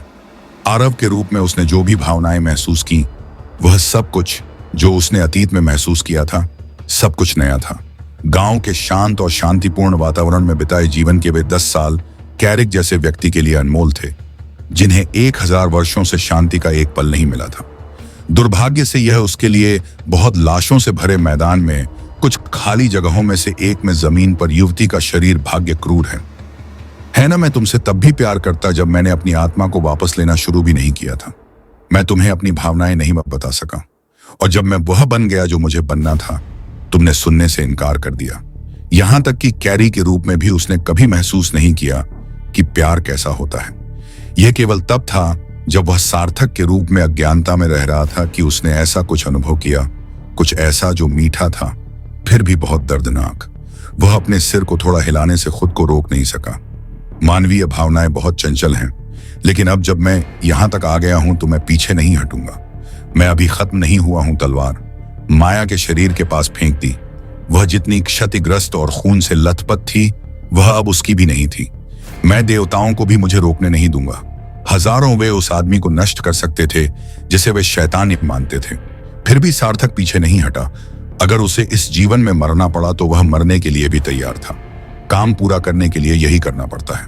होली ग्रिमोर आसमान में ऊंची उड़ान भर रहा था। अपने पन्ने पलटता रहा जब तक कि वह अंतिम पन्ने पर नहीं रुक गया। वह पन्ना जो पहले कभी नहीं देखा गया था। अंतिम पन्ना बाकी से अलग था। इसकी पूरी बनावट अलग थी, मानो वह मृत्यु ऊर्जा का शुद्धतम रूप था जो एक ही पन्ने में संकुचित हो गया था। इस दुनिया को अन्य देवताओं ने कलंकित किया है। मैं इस दुनिया से उनके सभी निशान मिटा दूंगा। निक्रोमैस के पवित्र ग्रिमर से भयानक मात्रा में ऊर्जा निकली जो आरव की आत्मा से जुड़ी थी। भयानक ऊर्जा इतनी भयानक थी कि इसने ऊपरी क्षेत्र और यहां तक कि निचले क्षेत्र को भी सतर्क कर दिया। दुर्भाग्य से इतने कम समय में कोई भी प्रतिक्रिया नहीं कर सका, या यहां तक कि कोई सेना भी तैयार नहीं थी। लंबे समय में पहली बार आरव ने वास्तव में मंत्र बदल दिया। आरव के दाहिने हाथ के पीछे अंधेरे के तत्व का काला प्रतीक निषिद्ध पुस्तक के साथ चमक रहा था। एक पल के लिए ऐसा लगा जैसे पूरा पर वह रुका नहीं। पिछली बार जब उसने विश्व स्तरीय मंत्र का प्रदर्शन किया था, तब उसे वही अनुभव हुआ था। हालांकि उसके चेहरे पर झिझक का एक भी संकेत नहीं था, मानो वह इसके लिए तैयार था। आसमान गरजने लगा, मानो वह ईशनिंदा से पागल हो रहा हो। इस बार आरव सिर्फ अपने आप को बचाने के लिए सील करने की कोशिश नहीं कर रहा था, जैसा उसने पहले किया था। हालांकि वह इस दुनिया में काम करने वाले प्रकृति के सभी नियमों को नष्ट करने की कोशिश कर रहा था, सिवाय अपने स्वयं के मृत्यु तत्व के। वह दुनिया को उसके मूल में बदलने और इसे अपना डोमेन बनाने की कोशिश कर रहा था, जैसे कि हेड्स उसका डोमेन था। यह एक ऐसा विचार था जो उसे पिछली बार आया था जब वह नीदर दायरे में गया था। दुर्भाग्य से मृत्यु के तत्व पर उसका नियंत्रण पर्याप्त नहीं था। एक साधारण पृथ्वी को भी डोमेन में बदलना मुश्किल था, ऊपरी दायरे जैसी अधिक मजबूत और विशाल चीज की तो बात ही छोड़िए। सौभाग्य से सांसारिक बंधनों की बदौलत जिसने उसे मजबूत बनाया, उसने आखिरकार महसूस किया पृथ्वी के चारों ओर सांसारिक नियम उलट पुलट हो गए। पूरी दुनिया में स्थानिक दरारें दिखाई देने लगीं। पूरी दुनिया में कई भूकंप और प्राकृतिक आपदाएं देखी गईं। कुछ लोगों ने तो यह भी सोचा कि यह एक प्रलय है और उनकी पूरी दुनिया नष्ट होने वाली है। लगभग सभी लोग डरे हुए थे, अपनी सुरक्षा के लिए चिंतित थे और अपने देवताओं से सुरक्षा के लिए प्रार्थना कर रहे थे। क्या वह पागल हो गया है? ऊपरी क्षेत्र का शासक खड़ा हुआ और भौहें सिकोड़ते हुए बोला। उसे पृथ्वी की परवाह नहीं थी, क्योंकि यह एक दयनीय दुनिया थी, ऊपरी क्षेत्र से बहुत नीचे। उसे इस बात की परवाह नहीं थी कि वह दुनिया एक डोमेन में बदल गई है या नहीं। हालांकि यह सब कैरिक के नियंत्रण में होना उसकी उम्मीदों से परे था। उसे यह जानकर आश्चर्य हुआ कि वह कितना शक्तिशाली हो गया था। हालांकि कैरिक अभी भी उस स्तर पर नहीं थे कि वे उनके लिए खतरा बन सकें, लेकिन यह जानना कि उसकी शक्ति इतनी तेजी से बढ़ रही थी जंग के लिए चिंता का कारण था। वह वहां व्यक्तिगत रूप से जाना चाहता था और दुर्भाग्य से वह नहीं जा सका। पृथ्वी एक आपदा के बीच में थी और उसके चारों ओर सब कुछ अस्थिर था। वह कैरिक का सामना कर सकता था, लेकिन इस स्थिति में उसके करीब जाना मुख्य समस्या थी। एक कौशल जो पूरे विश्व को बदल सकता है। किसी व्यक्ति के लिए ऐसा कौशल होना अविश्वसनीय है, चाहे वह दुनिया कितनी भी कमजोर क्यों न हो। जैसी कि उम्मीद थी, वह अभी भी उतना ही पागल है जितना वह पहले था। उसके महल में प्रकाश की देवी भी हैरान थी। हालांकि वह डरी हुई नहीं दिख रही थी। इसके बजाय उसके चेहरे पर एक मुस्कान थी, जैसे कि वह इस विकास से खुश थी। इसी गति से बढ़ते रहो, जितना अधिक तुम बढ़ोगे उतना ही तुम मेरे लिए फायदेमंद होगे। उसने अपने चेहरे पर एक दुर्लभ मुस्कान बिखेरी। वह प्रकाश की सच्ची स्वामी के रूप में अपने पूर्ण रूप में विकसित होने के लिए तैयार थी। वह सफलता प्राप्त करने की आशा के साथ ऊपरी क्षेत्र में आई थी। दुर्भाग्य से उसे ऊपरी क्षेत्र में कभी अधिक महत्व नहीं दिया गया। वह क्या कर सकती थी? ऊपरी क्षेत्र के भगवान की सेनापतित्व से अपने लक्ष्यों को प्राप्त करने में उसे कितना समय लगेगा? उसने ग्रूमोर क्लोन के माध्यम से पृथ्वी पर कैरिक की उपस्थिति को महसूस किया, जिसे उसने पृथ्वी पर एक विरासत और नियंत्रण के रूप में पीछे छोड़ दिया था, क्योंकि उसे विश्वास नहीं था कि वह उस स्थान को छोड़ने के बाद वापस आ पाएगी। जैसे ही उसने कैरिक की उपस्थिति को महसूस किया, वह हैरान और खुश भी हुई। वह जिस अवसर का इंतजार कर रही थी वह आखिरकार आ गया था। वह ऊपरी क्षेत्र के भगवान को मार या नुकसान नहीं पहुंचा सकती थी। हालांकि एक व्यक्ति था जो यह कर सकता था। यह मैडम व्यक्ति था जिसने 1000 साल पहले ऊपरी क्षेत्र को उल्टा कर दिया था। दुर्भाग्य से अपने चरम पर भी कैरिक के लिए ऊपरी क्षेत्र के भगवान के खिलाफ खड़ा होना मुश्किल था, इसलिए उसने उसकी और भी मदद करने का फैसला किया।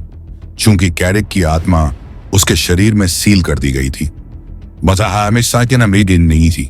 उसका शरीर पहले की तुलना में मृत्यु के तत्व से बहुत कम प्रभावित था। जब उसने उसे अपना तत्व दिया तो उसे अस्वीकार नहीं किया, यद्यपि वह उसके प्रतिशोध से भी डरती थी। यह सब उसके बढ़ने की पागल इच्छा के सामने था। चाहे कैरिक कितना भी शक्तिशाली हो जाए, वह केवल ऊपरी क्षेत्र के अधिपति के बराबर खड़ा हो सकता है। यदि दोनों एक दिन लड़े तो यह केवल उन दोनों को नुकसान पहुंचाएगा, जिससे उसे स्थिति का लाभ उठाने का मौका मिलेगा। मुझे आशा है कि आप मुझे निराश नहीं करेंगे, कैरिक। इसके अलावा मुझसे बहुत ज्यादा नफरत मत करो। तुम मेरा मोहरा बनने के लिए पैदा हुए हो। तुम्हें इस अवसर के लिए खुश होना चाहिए। यह मेरी उम्मीद से ज्यादा पागलपन भरा होने वाला है। पवित्र पवन देवता फिर भी अरेसिबो। उन्हें लग रहा था कि यह सब वैसा नहीं था। यह वैसा ही होने जा रहा था जैसा उसने योजना बनाई थी। अन्य पवित्र लॉर्ड्स के विपरीत वह लाइट देवी के संपर्क में था और दूसरों की तुलना में बहुत अधिक जानता था। लाइट देवी के माध्यम से वह बहुत अच्छी तरह से जानता था कि कैरिक किस आतंक में था। वास्तव में भले ही लाइट देवी पृथ्वी से बहुत दूर ऊपरी क्षेत्र में थी, फिर भी वह कैरिक की आवाज में कांप और डर महसूस कर सकता था जब वह उसके बारे में बात करता था। उस ज्ञान की बदौलत उसने कभी कैरिक के साथ संघर्ष में उतरने की हिम्मत नहीं की। उसका जीवन उसके लिए किसी भी चीज से ज्यादा महत्वपूर्ण था। इसके अलावा एक ऐसे कारण में शामिल होना मूर्खता थी जो जान ले ले। अब जबकि युद्ध लगभग खत्म हो गया था, उसने कार्रवाई करने के लिए शाही महल में प्रवेश किया। रुचिता जगह साधारण पहरेदारों की देखभाल करना उसके लिए बच्चों का खेल था। महल में कोई नहीं था जो उसे रोक सके। वह हवा की तरह था। कुछ ही मिनटों में वह शाही कक्ष में प्रवेश कर गया, जहां रुचिता अपने घुटनों पर बैठी थी और उसके हाथ उसकी पीठ के पीछे बंधे थे। रुचिता वास्तव में यह जानने के लिए उत्सुक थी कि लड़ाई कैसे चल रही थी। वह केवल विस्फोटों की आवाज सुन सकती थी। वह यजमीन की बेड़ियों को हिलते हुए महसूस कर सकती थी और साथ ही आकाश में एक भयानक आभा भी महसूस कर सकती थी। हालांकि वह नहीं जानती थी कि वह आभा किसकी थी। बेड़ियों ने उसकी सभी क्षमताओं पर कब्जा कर लिया था और जब तक वह कैद थी तब तक वह एक साधारण इंसान से अलग नहीं थी। ऐसा लगता है कि आप रॉयल पैलेस में अपनी छुट्टियों का आनंद ले रहे हैं। शाही कक्ष के प्रवेश द्वार पर शांत कदमों की आवाज गूंज रही थी। रुचिता, पवित्र भगवान हो। ऑफ द विंड को बाहर आते देख थोड़ा हैरान हुई। उन्हें आरव के खिलाफ कर रहे हो? तुम ऐसा क्यों कर रहे हो? तुम भी बाकी लोगों की तरह उनके साथ क्यों नहीं शामिल हो जाते? रुचिता ने पूछा। वह समझ नहीं पाई कि यह आदमी क्या सोच रहा था। क्या तुम मुझे मरते हुए देखने के लिए इतने उत्सुक हो? पवित्र पवन देव हंसे। उन्होंने अपनी उंगलियां चटकाई और रुचिता को बांधने वाले बंधन तोड़ दिए। मैं बस शांति से रहना चाहता हूं। मैं किसी संघर्ष में भाग नहीं लेना चाहता। तुम जानती हो मैं कैसा हूं। उन्होंने रुचिता को उठाने के लिए अपना हाथ बढ़ाया। हालांकि रुचिता ने उनका हाथ नहीं पकड़ा और अपने आप उठ गई। हालांकि उसका शरीर कमजोर था। पवित्र पवन देव ने अजीब तरह से अपना हाथ पीछे खींच लिया। क्या आप युद्ध के मैदान की स्थिति के बारे में चिंतित हैं? रुचिता ने कोई जवाब नहीं दिया। हालांकि उसके हाव भाव से यह स्पष्ट था, सभी टेम्पलर अंततः आरव को मारने गए थे। भले ही वह वहां थी, अगर उसे ऐसा कुछ सामना करना पड़ता तो वह 1000 बार मर जाती। आरव को भूल जाओ।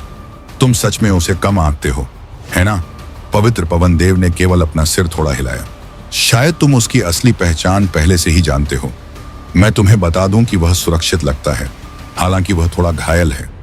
इसके अलावा युद्ध लगभग खत्म हो गया है। हम, रुचिता ने आश्चर्य से कहा। उसे मारने आए सभी टेम्पलर पहले ही मर चुके हैं। युद्ध में शामिल होने वाले सभी पवित्र भगवान भी मर चुके हैं। युद्ध लगभग खत्म हो गया है। पवित्र पवन भगवान बाहर चले गए।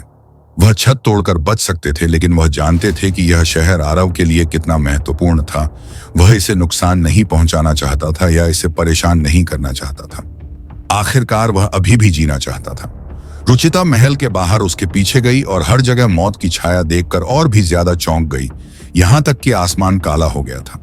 ऐसा लग रहा था जैसे कोई देवता इस दुनिया में उतर आया, तत्व जिसने दूसरों को क्षमताएं दी। हालांकि एक और युद्ध ने स्थिति को पूरी तरह बदल दिया। वह आसमान में ऊंची उड़ान भर रही थी और दूर से युद्ध के मैदान को देख रही थी। इतनी दूरी से भी वह देख सकती थी कि पूरा युद्ध क्षेत्र खून से लाल था। इस बीच नेता एक गंभीर चेहरे के साथ समय के मंदिर में बैठा था। यह वैसा ही हुआ जैसा उसने उम्मीद की थी। सेनाओं के पास उस राक्षस के खिलाफ कोई मौका नहीं था जो पहले से भी अधिक शक्तिशाली था।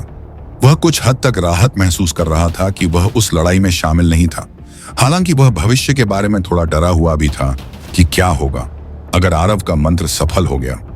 दूसरी ओर लोकेश और उसकी नौकरानी अपने नए खतरे के बिना भी शुरुआत में ही युद्ध के मैदान से चले गए थे। लोकेश के पास अभी भी उसकी नौकरानी थी जो अपनी क्षमताओं का उपयोग कर सकती थी। वह उसे युद्ध के मैदान से दूर ले गई, जिससे उसकी जान बच गई। लोकेश आश्वस्त था कि अगर वह पीछे रहता तो वह भूकंप के झटकों के बाद मर जाता। दुनिया का नया संतुलन टूट रहा था।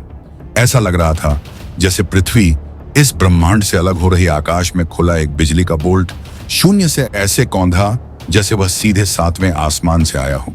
चकाचौंध करने वाली रोशनी ने कई लोगों को अपनी आंखें बंद करने पर मजबूर कर दिया। जब उन्होंने अपनी आंखें खोली, उन्होंने दूर एक गर्वित आकृति खड़ी देखी। सभी जादूगर जो अभी जीवित थे अपने घुटनों पर बैठ गए और सभी हमलों को रोक दिया। बस उस आदमी की आभा उन्हें कांपने के लिए पर्याप्त थी। आभा आरव की तुलना में बहुत मजबूत लग रही थी। ऐसा लग रहा था जैसे पृथ्वी को ब्रह्मांड के प्राकृतिक नियमों से अलग होने से रोकने के लिए एक सच्चा भगवान नश्वर दुनिया में आया था। इस तरह की गड़बड़ी कुछ ऐसी थी जो अंततः पूरे ब्रह्मांड को अस्थिर कर सकती थी। बीच में एक काला शून्य दिखाई दिया। शून्य से बिजली का एक बोल्ट ऐसे कौंधा जैसे वह सीधे 7वें आसमान से आया हो। अंधा करने वाली चमक ने कई लोगों को अपनी आंखें बंद करने पर मजबूर कर दिया। जब उन्होंने अपनी आंखें खोली तो उन्होंने दूर एक गर्वित आकृति खड़ी देखी। सभी जादूगर जो अभी जीवित थे अपने घुटनों पर बैठ गए और सभी हमलों को रोक दिया। बस उस आदमी की आभा उन्हें कांपने के लिए पर्याप्त थी। आभा इरादे से कहीं अधिक मजबूत लग रही थी। ऐसा लग रहा था जैसे पृथ्वी को ब्रह्मांड के प्राकृतिक नियमों से अलग होने से रोकने के लिए एक सच्चा भगवान नश्वर दुनिया में आया था।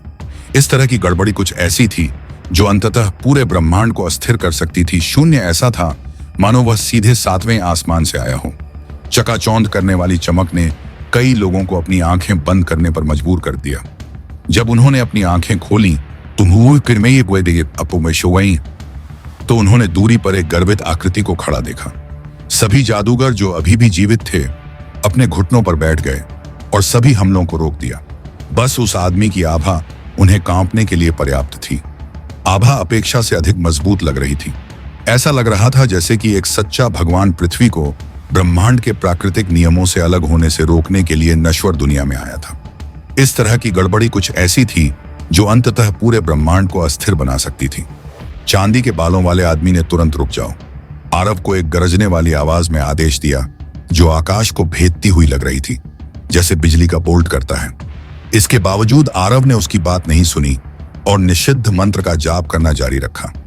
एक ऐसे देवता की आज्ञा का उल्लंघन करना जिसे उसने पहले कभी नहीं देखा था। वह एक अप्राप्य लक्ष्य की तैयारी कर रहा था, एक ऐसा लक्ष्य जिसे उसके बूढ़े होने के बाद भी हासिल करना असंभव था। उसका निजी क्षेत्र। चांदी के बालों वाला आदमी थोड़ा हैरान था कि उसके शब्दों को इतनी जल्दी नजरअंदाज कर दिया गया। न केवल उसके सामने नश्वर ब्रह्मांड के संतुलन को तोड़ने की कोशिश कर रहा था, बल्कि वह यह सब उसकी आंखों के सामने कर रहा था। आमतौर पर इस नश्वर दुनिया में चाहे कुछ भी हो जाए, वह कभी हस्तक्षेप नहीं करेगा क्योंकि यह उसके ध्यान के बाहर था। यहां तक कि ऊपरी क्षेत्र को भी उसने नजरअंदाज कर दिया था। हालांकि इस बार वह इसे नजरअंदाज नहीं कर सका। एक व्यक्ति का इतना बड़ा क्षेत्र जो पूरे विश्व पर कब्जा करता है, इस ब्रह्मांड में बहुत कम लोगों के पास है। आखिरकार केवल कुछ महान देवता ही ऐसा कुछ करने में सक्षम थे। यह सोचना वास्तव में चौंकाने वाला था कि एक आदमी जो 20 साल का भी नहीं था ऐसा कुछ करने में सक्षम था। यदि आप नहीं रुकते हैं, मैं तुम्हें खुद मारने के लिए मजबूर हो जाऊंगा, आदमी ने ठंडी आवाज में कहा। दुर्भाग्य से आरव को अभी भी परवाह नहीं थी। वह किसी और चीज के बारे में सोचने के बजाय पूरी तरह से विश्व स्तरीय मंत्र पर केंद्रित था, अपनी सुरक्षा के लिए। उसके पास ज्यादा कुछ नहीं था। उसके सामने केवल एक साधारण आत्मा अवरोध था। चांदी के बालों वाला आदमी और भी क्रोधित हो गया क्योंकि उसे एक बार फिर नजरअंदाज कर दिया गया था। चूंकि आपने मरने का मन बना लिया है, इसलिए हमारे राजकुमार के आने से पहले मैं आपकी इच्छा पूरी करूंगा। आदमी ने अपना हाथ उठाया। उसके चारों ओर की वास्तविकता टूटने लगी। जैसे ही उसके सिर के ऊपर एक काला बिजली का त्रिशूल दिखाई दिया। जैसे ही उसने अपनी मुट्ठी बंद की, बिजली जैसा त्रिशूल आगे बढ़ा, अपने रास्ते में सब कुछ नष्ट कर दिया, और जब भी वह गुजरा केवल एक गहरा शून्य छोड़ गया। काला त्रिशूल आत्मा अवरोध से टकराया। आत्मा अवरोध जो हजारों हमलों का सामना करने के बाद भी अखंड रहा था। सांसारिक बंधन आकार में बढ़ने लगे और सांप की तरह आरव के चारों ओर लिपटने लगे। उसे अपने संरक्षण में ले लिया गया। त्रिशूल एक सच्चे देवता की शक्तियों से बनाया गया था। यह कुछ ऐसा था जिसे रोका नहीं जा सकता था। हालांकि सांसारिक बंधन आरव की रक्षा करने में संकोच नहीं करते थे। 1000 से अधिक वर्षों तक मृत्यु की आभा को अवशोषित करने के बाद सांसारिक बंधन भी अब सामान्य नहीं थे। जैसे ही काला त्रिशूल सांसारिक बंधनों से टकराया, एक जोरदार टक्कर हुई। ऐसा लगा जैसे आसमान गुस्से में दहाड़ रहा हो। टक्कर से हवाएं पीछे की ओर चली गईं, जिससे आसपास के समूह के सभी शरीर पीछे की ओर उड़ गए। केवल आरव और चांदी के बालों वाला आदमी ही खड़ा रह गया। यहां तक कि अन्य जादूगर जो अभी भी जीवित थे, में खून खांसते हुए पीछे की ओर उड़ गए। चांदी के बाल वाले आदमी के चेहरे पर हल्की चमक दिखाई दी। एक झुर्री थी। नश्वर दुनिया में किसी चीज ने उसके हमले को रोक दिया था, भले ही उसने उस हमले के पीछे अपनी शक्ति का केवल एक अंश ही इस्तेमाल किया था। फिर भी यह असंभव होना चाहिए था। उसका त्रिशूल नष्ट हो गया, बिजली की चमक में बदल गया। हालांकि सांसारिक बेड़ियां भी अच्छी स्थिति में नहीं थीं। सांसारिक बेड़ियों में दरारें फैल गईं। ऐसा लग रहा था कि वे अब इतनी कमजोर हो गई हैं कि बिना टूटे एक साधारण तलवार के वार को भी रोक नहीं सकती। इससे भी अधिक आश्चर्य की बात यह थी कि सांसारिक बेड़ियां अभी तक नहीं टूटी थीं। चांदी के बाल वाले आदमी ने एक बार फिर अपना हाथ उठाया। हालांकि इस बार उसने खुद को और नहीं रोका। उसकी आंखें गहरी चांदी की हो गईं और एक आभा ने उसे घेर लिया, जिससे उसके चारों ओर का स्थान कांपने लगा। उसने अपना दाहिना हाथ उठाया। काला त्रिशूल फिर से प्रकट हुआ। हालांकि उनमें से प्रत्येक त्रिशूल पहले बनाए गए त्रिशूलों से अधिक शक्तिशाली लग रहा था। जो लोग दुनिया की शक्ति को तोड़ते हैं, उन्हें मरना ही होगा। चांदी के बालों वाले आदमी ने अपनी मुट्ठी बंद कर ली। काले त्रिशूल एक साथ आगे बढ़ गए। सांसारिक बंधनों ने एक बार फिर आरव को ढक लिया। हालांकि यह स्पष्ट था कि वे उसकी रक्षा नहीं कर सकते थे। ऐसा लग रहा था जैसे जल्द ही सब कुछ खत्म होने वाला था। धमाका जैसे ही पहला त्रिशूल उस पर लगा, सांसारिक बंधन टूट गए। यह छोटे छोटे टुकड़ों में टूट गया, जो कुछ भी नहीं कर सकते थे। उसी समय हजारों काले त्रिशूल एक एक करके गिरे। सभी त्रिशूलों ने आरव के शरीर को छेद दिया। अंततः विश्व मंत्र का जाप बंद हो गया। चांदी के बालों वाले आदमी ने कोई भावना नहीं दिखाई। ऐसा लग रहा था जैसे यह कोई आश्चर्यजनक परिणाम नहीं था। कोई भी इंसान, कभी भी वह उनके सामने खड़ा था। उसने अपने सामने एक खाली जगह खोलने के लिए पीछे मुड़कर देखा ताकि वह वापस आ सके। हालांकि अब उसके चेहरे पर एक अजीब भाव दिखाई दिया। वह खाली जगह को खोलने में बिल्कुल भी असमर्थ था। सच्चा भगवान होने के बावजूद वह अपनी इच्छा के अनुसार इस दुनिया के नियमों को बदलने में असमर्थ था। ऐसा लग रहा था जैसे यह दुनिया इस ब्रह्मांड की शक्ति से बच गई हो। वह सिकुड़ गया, पीछे मुड़कर देखा। यह कैसे संभव था? क्या मंत्र पूरा हो गया था? अगर यह पूरा हो भी जाता तो क्या होता? आरव की मृत्यु, इसके बाद दुनिया को वहीं लौट जाना चाहिए था जहां उसे होना चाहिए था। इसका कोई मतलब नहीं था। उसने आरव के शरीर को देखा, जो उसके शरीर के अंदर लगे विद्युत त्रिशूल के साथ मुश्किल से खड़ा था। कुछ गड़बड़ लग रहा था। दुर्भाग्य से वह इसका पता नहीं लगा सका। जैसे ही वह विचारों में खोया, उसने देखा आरव ने अपनी आंखें खोली। पवित्र ग्रिमोयर फिर से नीचे आया और उसे इस दुनिया के आशीर्वाद में लपेट दिया, जिसे उसने इस दुनिया को अपना डोमेन बनाने के लिए लिया। एक एक करके आरव ने अपने शरीर से सभी त्रिशूल निकाले और उन्हें जमीन पर फेंक दिया। उसका चेहरा अभी भी पीला था, क्योंकि उसने एक ऐसा मंत्र डाला था जो उसके नियंत्रण से बाहर था और जिसके सफल होने की कोई संभावना नहीं थी। हालांकि इतना कुछ होने के बावजूद भी वह सफल होने में मानो दुनिया के हालात उसे कुछ करने के लिए मजबूर कर रहे थे। ताकत पर लगाए गए नियम उसे टूटने दे रहे थे। जैसे ही आरव ने और त्रिशूल निकाले, उसके घावों से खून बहना जारी रहा। हालांकि उसने अभी भी दर्द का कोई भाव नहीं दिखाया। उसकी आंखें दूरी पर खड़े चांदी के बालों वाले आदमी पर टिकी रहीं। वह आदमी बहुत शक्तिशाली था। यह कहना गलत नहीं होगा कि वह एक सच्चा भगवान था। हालांकि उसे ऊपरी क्षेत्र में ऐसे किसी आदमी के बारे में सुनने की याद नहीं थी। वह आदमी निश्चित रूप से ऊपरी क्षेत्र का कमांडर नहीं था और वह निश्चित रूप से ऊपरी क्षेत्र का स्वामी भी नहीं था, जब तक कि पिछले 1000 वर्षों में कुछ बड़ा बदलाव न हुआ हो जिसके बारे में वह नहीं जानता था, क्योंकि यह स्थान अब उसका अधिकार क्षेत्र था। इसलिए इससे कोई फर्क नहीं पड़ता था कि वह किसी सच्चे भगवान का सामना कर रहा था या नहीं। जब तक कोई उसके अधिकार क्षेत्र में था, उसकी था, उसकी ताकत पर कई प्रतिबंध थे। ऐसा ही एक प्रतिबंध यह था कि उनकी ताकत इस क्षेत्र के स्वामी से अधिक नहीं हो सकती थी, क्योंकि जैसे ही उसने विश्व स्तरीय मंत्र पूरा किया, चांदी के बाल वाले आदमी की ताकत आरव के समान स्तर तक सीमित हो गई थी, जबकि बीच में किसी पर हमला करना बहुत असभ्य है। आरव ने शांति से कहा, जबकि उसके होठों से खून टपक रहा था।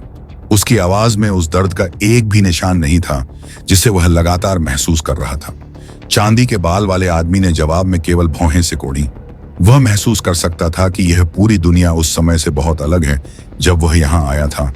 मंत्र सफल था। पूरा विश्व किसी की जागीर जैसा लग रहा था। वह यह भी महसूस कर सकता था कि यह दुनिया उसकी शक्ति के उपयोग को सीमित कर रही है। लगता है आप सफल हुए, चांदी के बालों वाले आदमी ने भौहें सिकोड़ी। मैंने वास्तव में आपको कम आंका था। म्यू म्यू को शुरू से ही पूरी शक्ति का उपयोग करना चाहिए था। आरव ने कोई प्रतिक्रिया नहीं की। वह केवल अपनी जगह पर खड़ा रहा, जबकि उसके घाव धीरे धीरे ठीक हो रहे थे। उसका शरीर अभी भी बिजली से भरा था, जिसने उसके उपचार को थोड़ा धीमा कर दिया।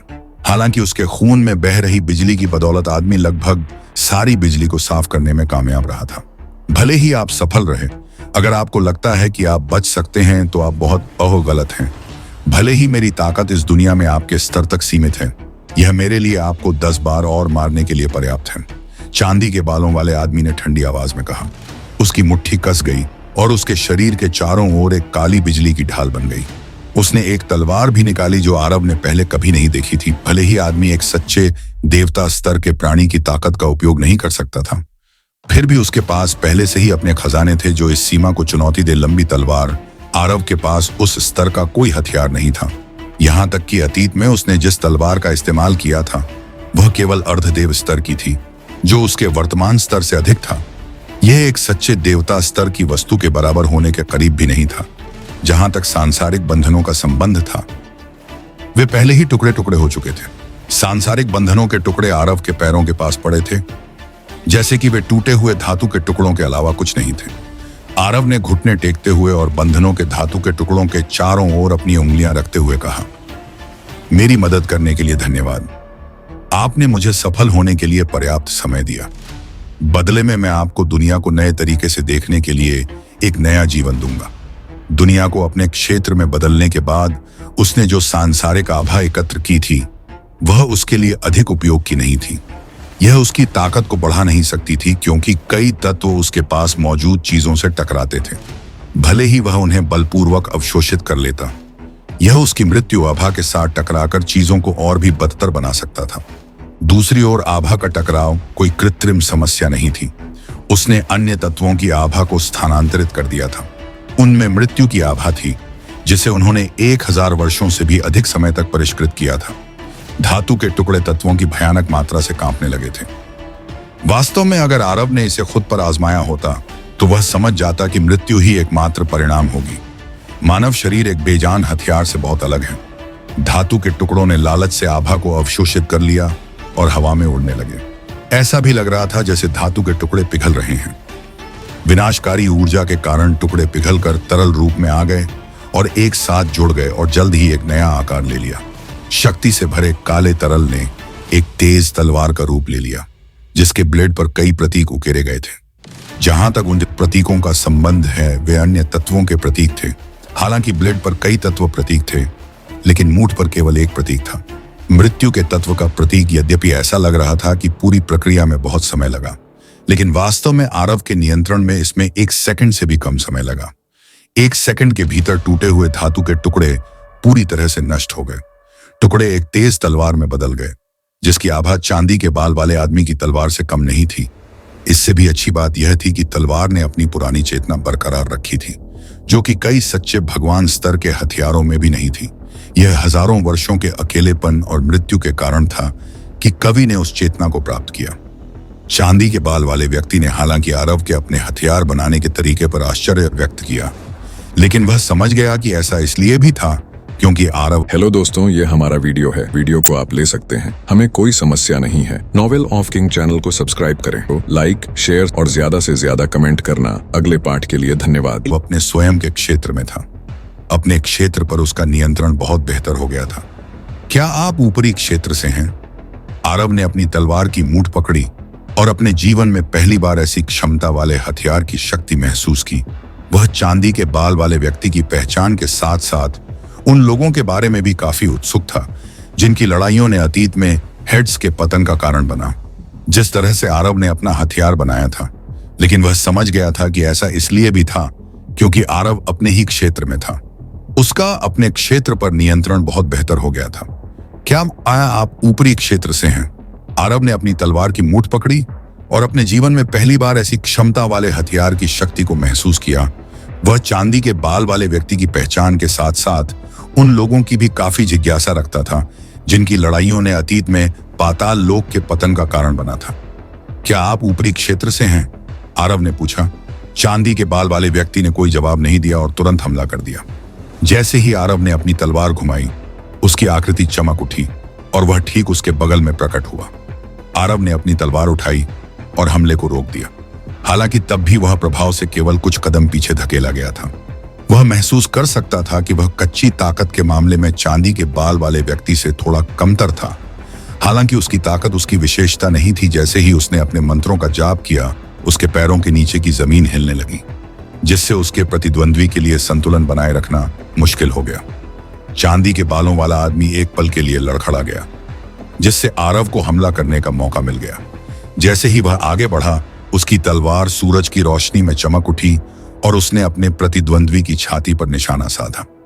चांदी के बालों वाला आदमी हमले से बचने में कामयाब रहा, लेकिन आरव पहले से ही हरकत में था और उसने चांदी के बालों वाले आदमी से कई ज्यादा वार किए। अपनी कम शारीरिक शक्ति के बावजूद आरव की गति और ब्लेड के साथ कौशल ने उसे एक दुर्जय प्रतिद्वंद्वी बना दिया था।